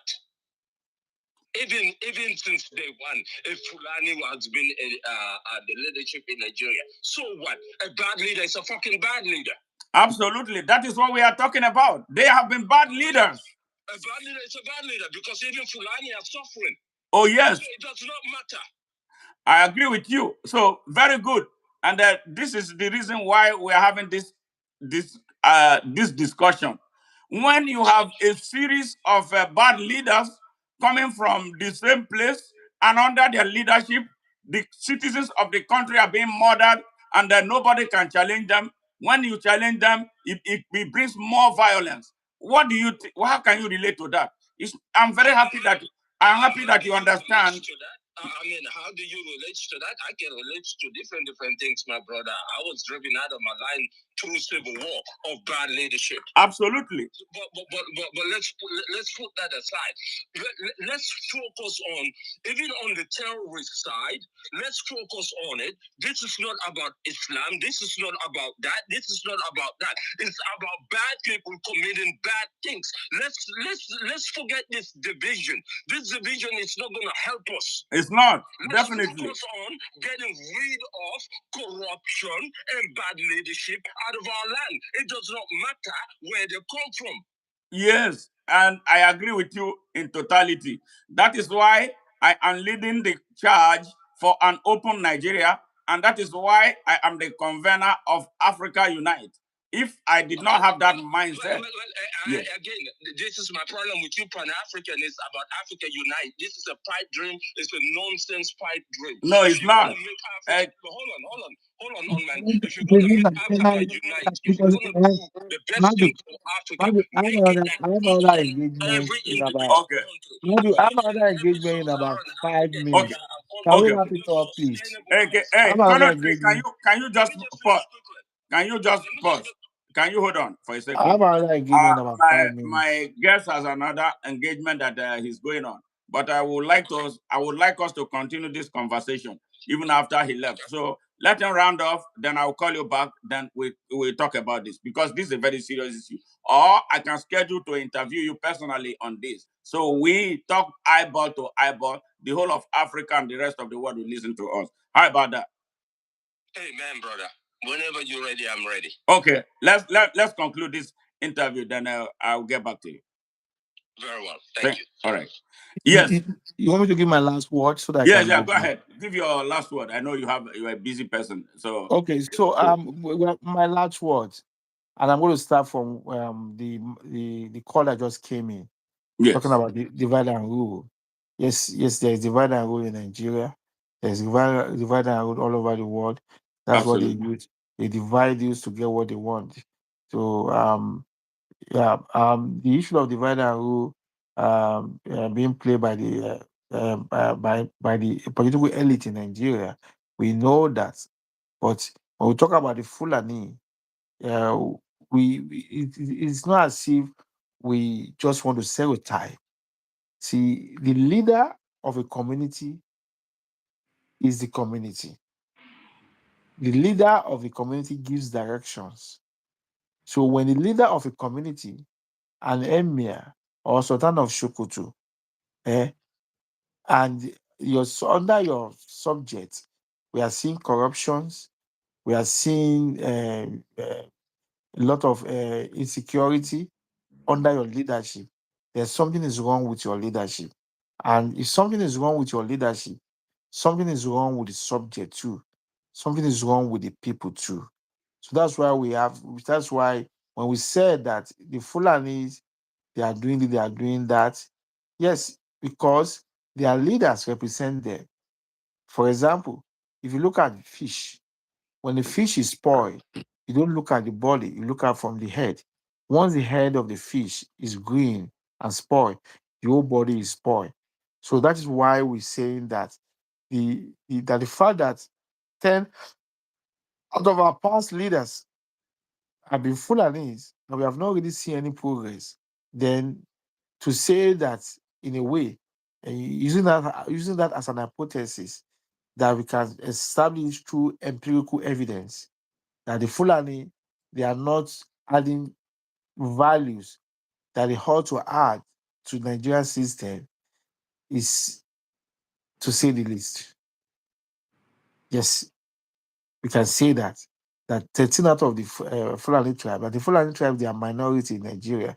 They are not number one, they are not number two in terms of population, they are not number three, they are not number four, they are not number five. I think they're like about seven, eight. The population of Fulani in Nigeria is not even up to, the percentage is not even up to 10%. It's not. And they have been the one that have been at the helms of Afia. But Nigeria, more than 60 years, we are still backward. We are not moving forward. Then we can say leadership of the Fulani in Nigeria is not paying off. Not that we are condemning the Fulani, but we are saying that the Fulani, as leaders, can do far, far, far better. So that is as per that. Then lastly, and I'm still going to stand on my words, power belongs to the people. Voice populi, voice voice Dei. there. Yeah. The voice of God is the voice of the people. Let Nigeria determine their fate. Let Nigeria vote their leaders. Do not attribute the leadership of Nigeria to someone having the mandate.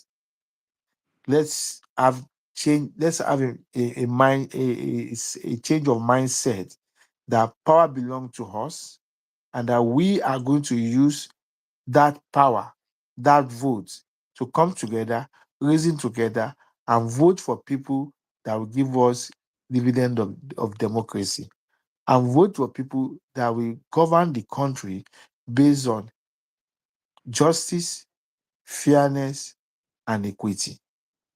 Justice, fairness, and equity.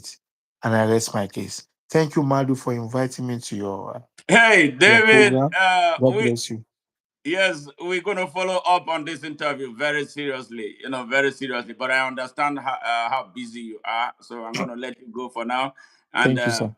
thank you for your time. We appreciate your contributions. And I'm hoping that Nigerians and the whole of Africa, who tuned in, will take something away from your beautiful responses to our question. Take care for Thank now. you. God All right. bless, Bye bye. brother. Bye bye, All right. brother. Okay. Bye. Yeah. Yes, that's Mr. David Adenekan that we've been talking to. Conotry, if you are willing, I'm going to bring you, I'm going to send you, I'm going to post the link, the direct link to this conversation so you can join us live and that the people of Nigeria, Africa, and the world can see you, briefly for clarification and for us to truly understand, one another on these very, very vexatious issues of the tragedy of leadership in Nigeria that is negatively impacting the whole of Africa, provided by some people that are actually some of the most unfit people to lead anybody or lead a colony of roaches on earth. We have suffered enough, and that is what we are looking for. So just give me a second. I'm going to send you a link.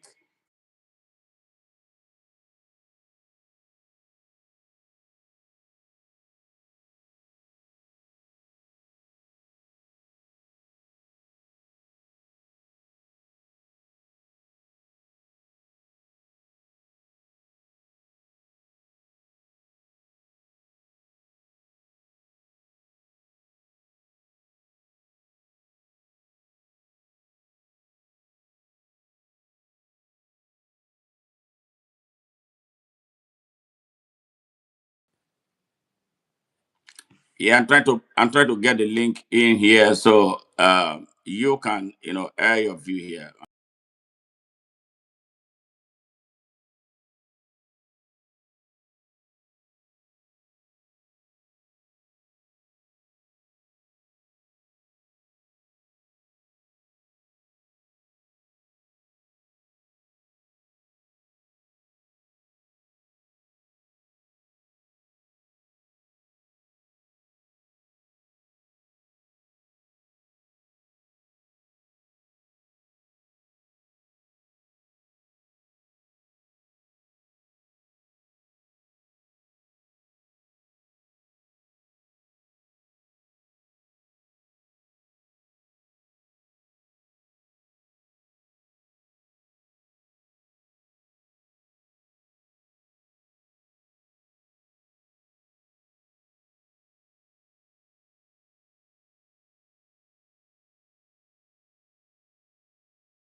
All right, I'm back, brother Conotry.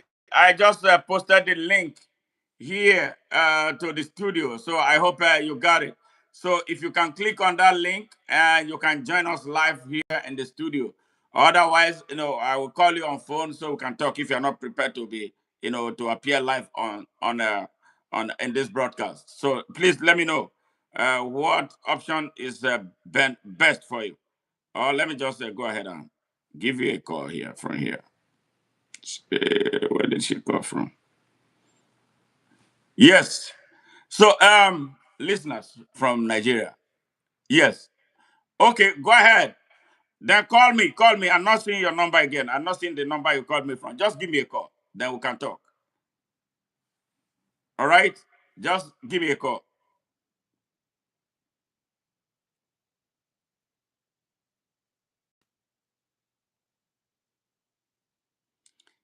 And there was another one.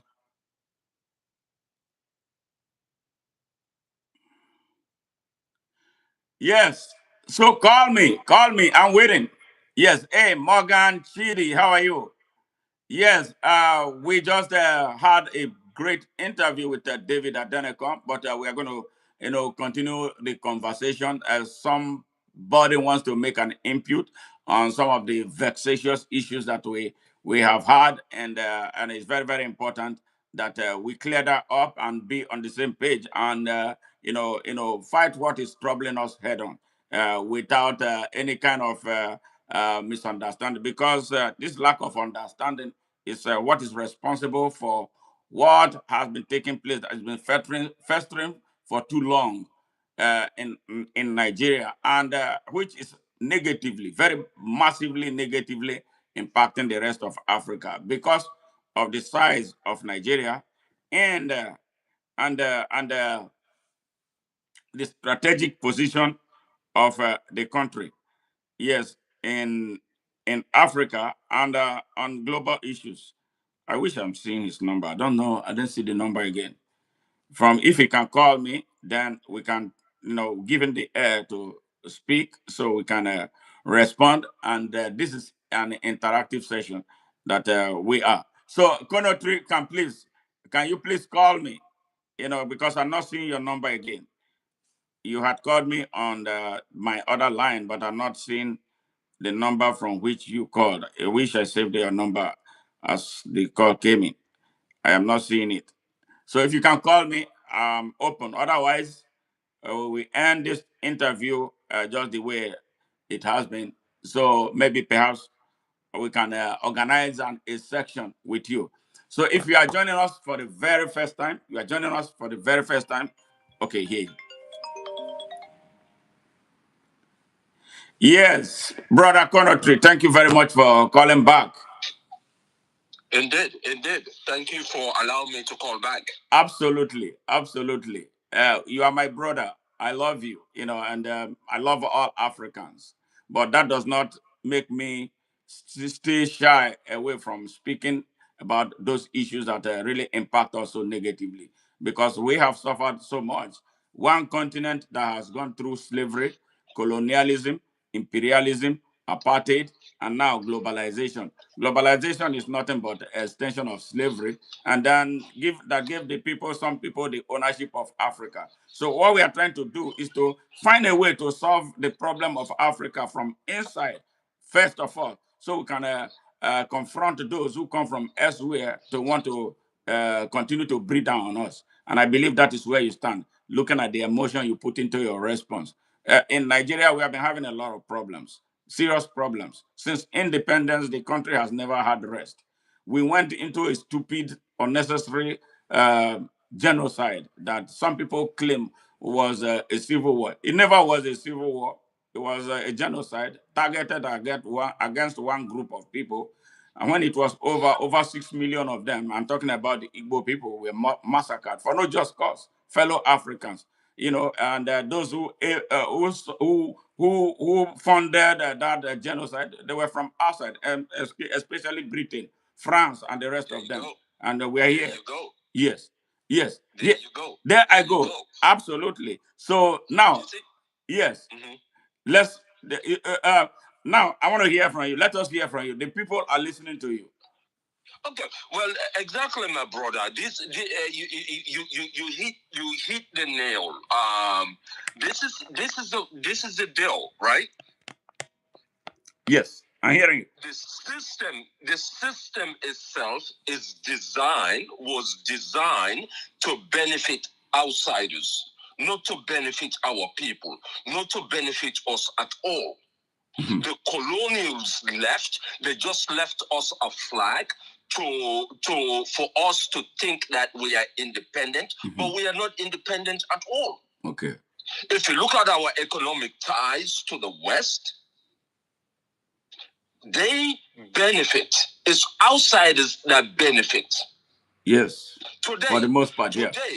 Today, our natural resources, China is using our natural resources because China get all our natural resources and China refine those resources. Today, China is using those resources as an economic threat to the United States.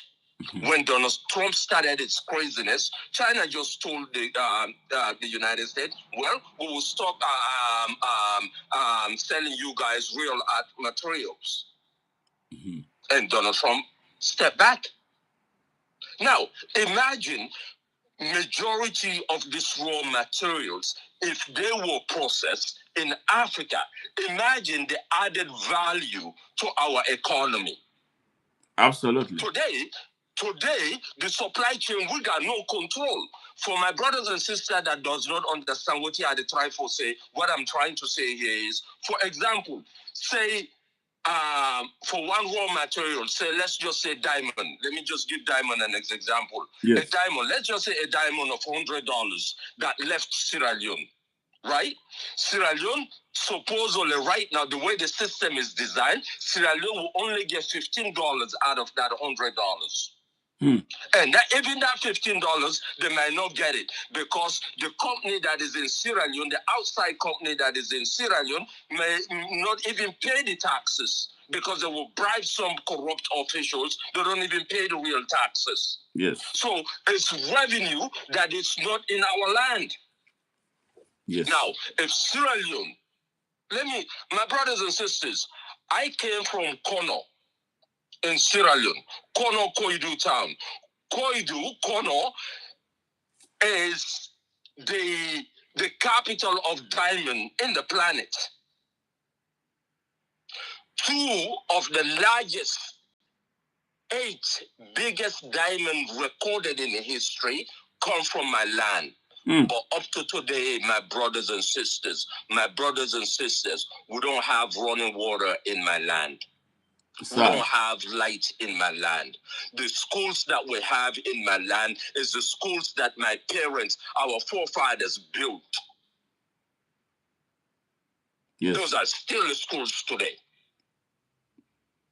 The Lebanese came into our land 100 years ago because the British brought in the Lebanese to our land, right? The British brought in the Lebanese to our land to get rid of the Creole. The Creole used to be the middleman.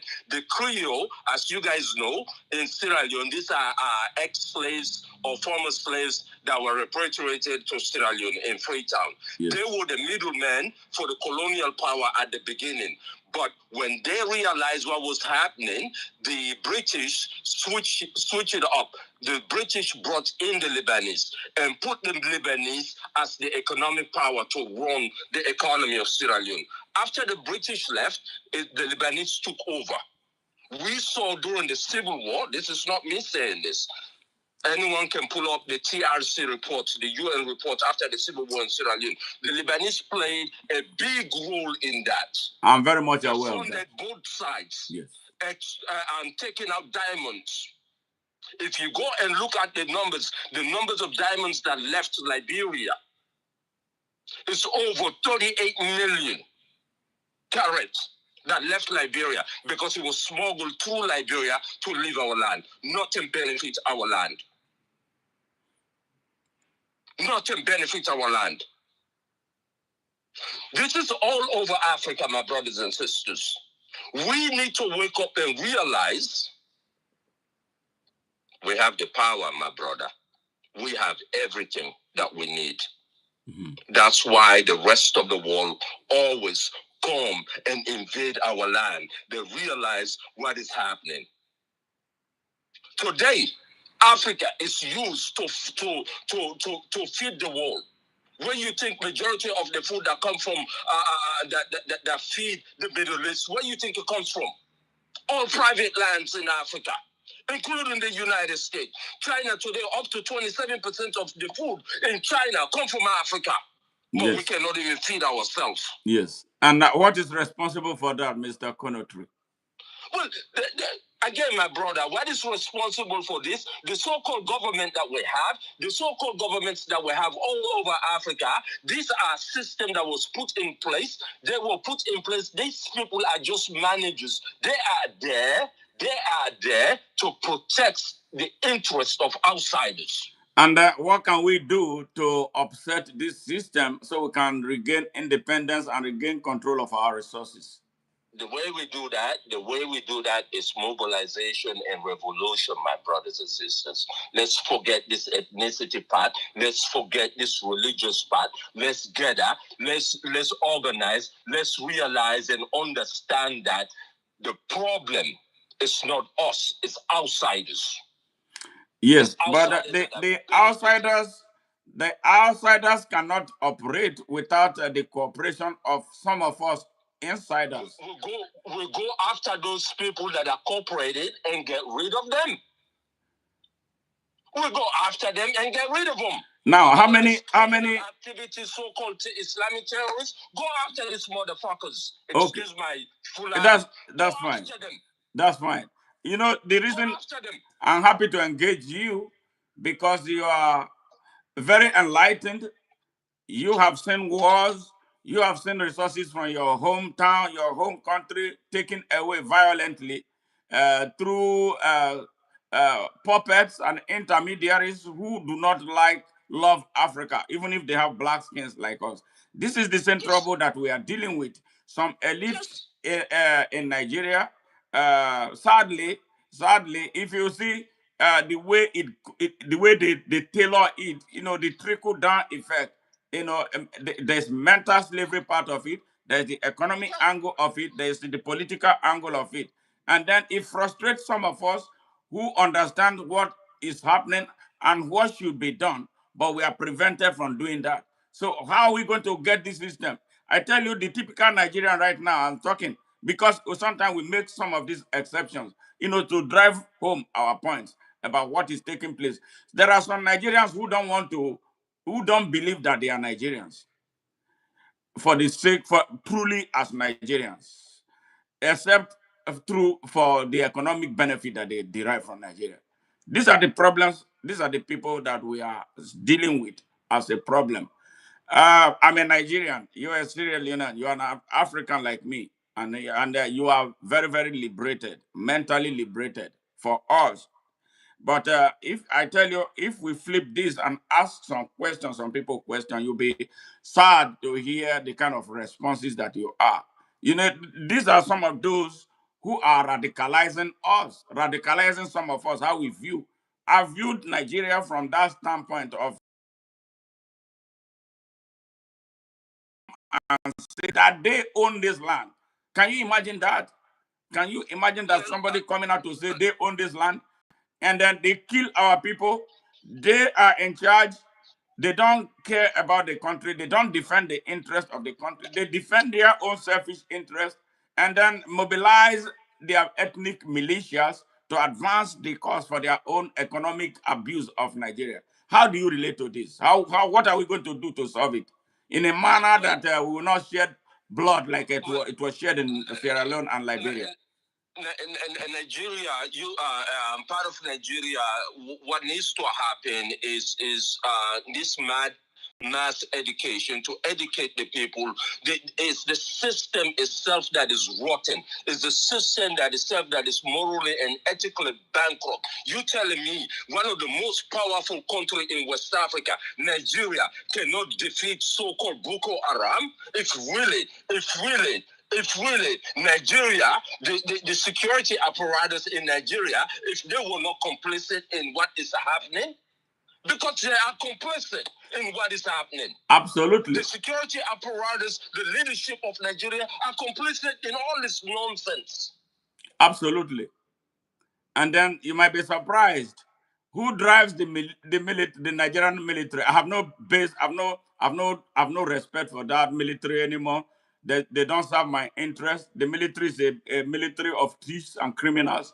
And then in that military, you have people who are sympathetic to the cause of Boko Haram and the jihadists and running wild all over the country. So how do you deal with a country like that? How do you bring sanity in the country? The way you deal with country like that, you vet the freaking leadership. You vet who you vote for. Let's forget where the presidential candidate come from. Yes. Let's vote for someone with a vision, someone that will take accountability and responsibility, someone that will bring a vision and show us where we're going. Someone, not just a vision, but show us that vision, how they will pay forward, not outsiders funding them.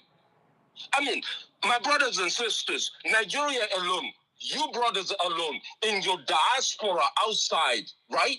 Yes. Imagine your diaspora pull up $10 a month.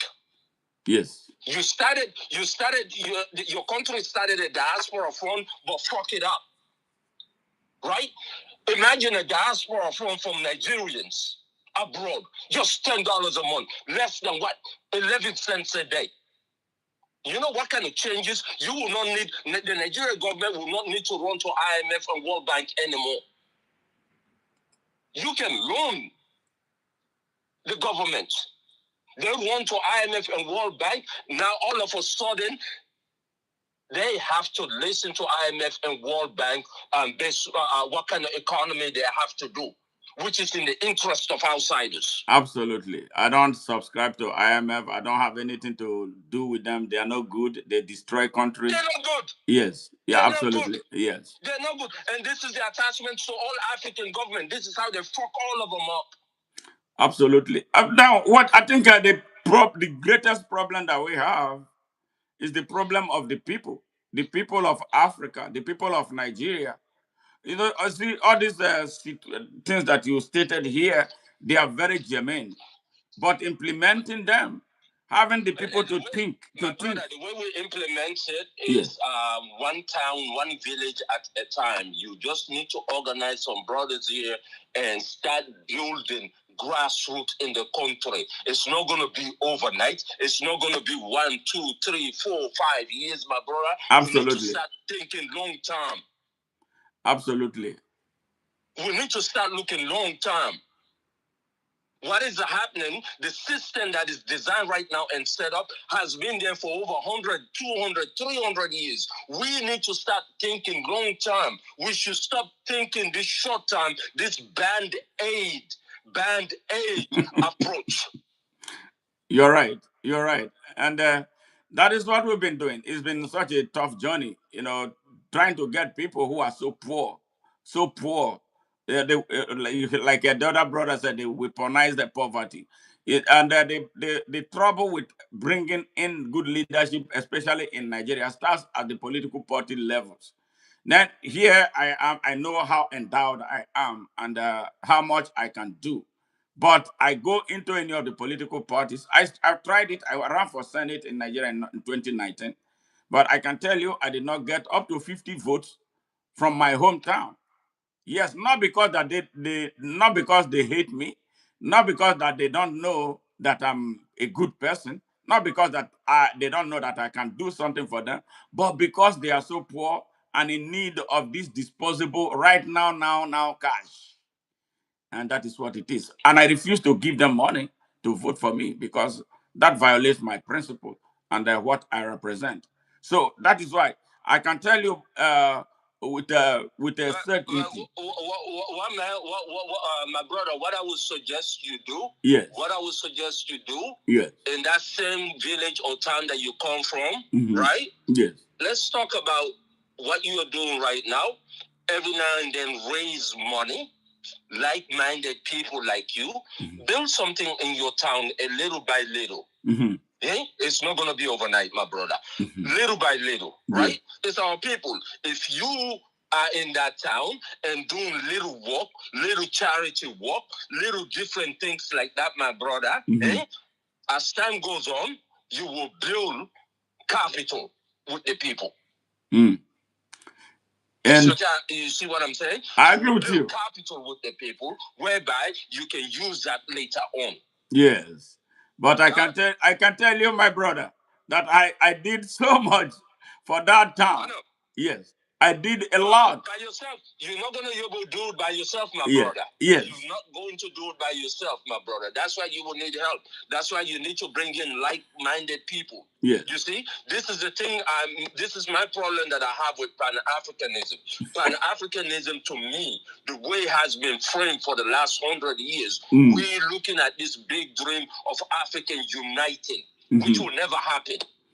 We were never united before. What made you think we'll unite in the future? It's not going to happen because we'll have different interests.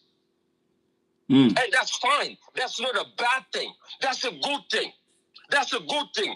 Our tribal things in Africa, it's not a bad thing. It's a good thing. Each tribe should be proud of where they come from and what tribe they belong to. Yeah, especially when they are, I don't have any problem with the tribes anywhere in Africa. But my problem is... Let me just finish one minute. Let me just finish. If we all, right? Yes. Proud of our background and tribes and whatever that we come from. Yes. Right? Mm-hmm. And challenge each other, right? For good, right? It will only help Nigeria. That is not a bad thing. No, it's not. It's not supposed to be, yeah. You see? You see? We have been told that that's a bad thing. No, that is not a bad thing. For me, my brother, I will even go as advocate. Each part of Nigeria, each town of Nigeria, each village of Nigeria should have its own militia. Yes. You should have his own militia to be able to defend that land from not just from outsiders, but from within Nigeria. Yes, I agree with you on that. Seriously, I do agree. I do agree. We need that. We need that because it helps. It will help prevent the kind of catastrophe we have waiting for a central police. Yes. It's deterrent, my brother. Absolutely. It's deterrent. Yes. You know, this is where I'm at. Now I am in Sierra Leone. I'm getting involved in the grassroots with doing things. But one person cannot do it by itself. No. You need to organize. Absolutely. We need to organize. Absolutely. That's why you see majority of Africa today, they have killed all the labor union. Now we have civil servants or civil society nonsense. Yeah, absolutely. That is funded by outsiders. Absolutely. You see? That is funded by outsiders. They are there for outside propaganda and outside influence. They have killed all the labor unions in Africa because those labor unions were counter to the power of the political elite. Yes. Because they can shut down the country at any time. No, not anymore. Not anymore. The ones in Nigeria are the worst on earth. Yes. They are the worst on earth. Those guys are politicians. They use that to make money for themselves, and not they are not interested in. They don't work in the interest or for the interest of the laborers. And it's sad. No. Yes. You see, all this has changed. Everything has changed, my brother, and all of it. If you look at it, all benefit outsiders. It does not benefit our countries. It does not benefit our people. But someone outside is reaping all the benefits. Absolutely. That is why the basis of our work, trying to raise the consciousness of our people that we can coexist regardless of our differences. So we don't be massacring each other for the benefit of outsiders, because every bullet fired at an African that kills an African was not produced in Africa. The AK-47 that they are using to kill our people are not the products of Africa. The rocket-propelled grenades are not. Even the person who is firing the gun, he doesn't even know why he's shooting. They put something in his head that is fighting for Allah, for instance. But the middleman is not fighting for Allah. He's not interested in Allah. He doesn't believe in God.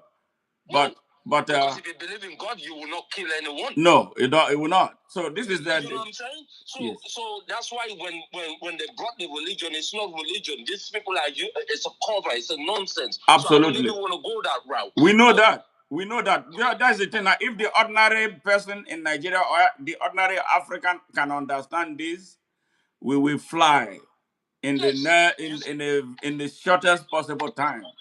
So, you see, in our country, we had the civil war in the early 90s. Yes. That killed over 250,000 of our people. Yes. I myself, I have a brother that was killed. Up to today, I cannot find the body. Sad. So sad. I have first cousins that were heads were chopped off. Yes. Because it was brutal and nasty. It was nasty.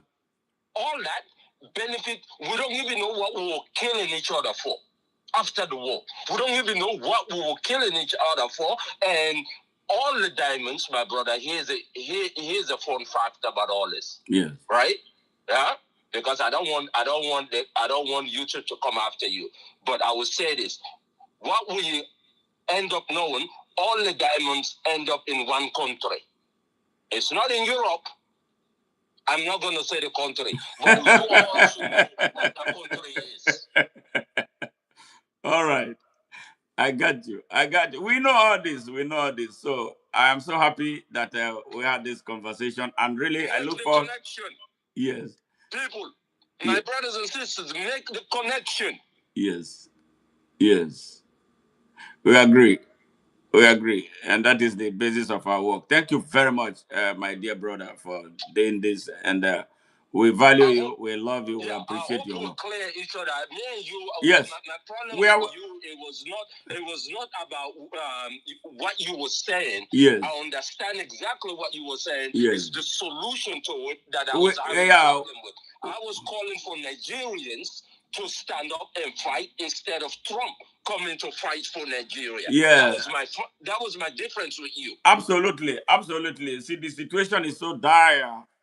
It's so dire because I've been at the forefront. I've been doing this for nearly 20 years of trying to sensitize our people. Keep going, my brother. Yeah.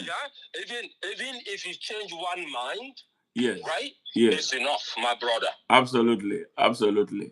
You keep going. It's a work in progress. Hey, thank you very much. And I appreciate you for allowing me, even though we have had serious disagreement. No. I appreciate you. It tells a lot about you and your character. Absolutely. And this is what we need. We can disagree with each other, but you see, if we talk things out, yes. we'll see where we stand. Absolutely. That's the whole point. Yeah, we are saying the same thing. You and I have been saying the same thing, using different tones. So now we have a clearer understanding. But our job is to continue to inform our people. Let those who are closer to these people that are being used to trouble Nigeria speak to them, because that's the problem I have with some. Some of us are very dishonest about this because it benefits us economically. We don't see anything how it is hurting other people around us. Brother, you yourself talk to the Fulani people. I am. Directly to the Fulani. I am talking to them. The middlemen, forget the elites. Talk to them directly. Absolutely. You know what I'm saying? Absolutely. Talk to them directly. I am talking to them. In fact, there's one of them.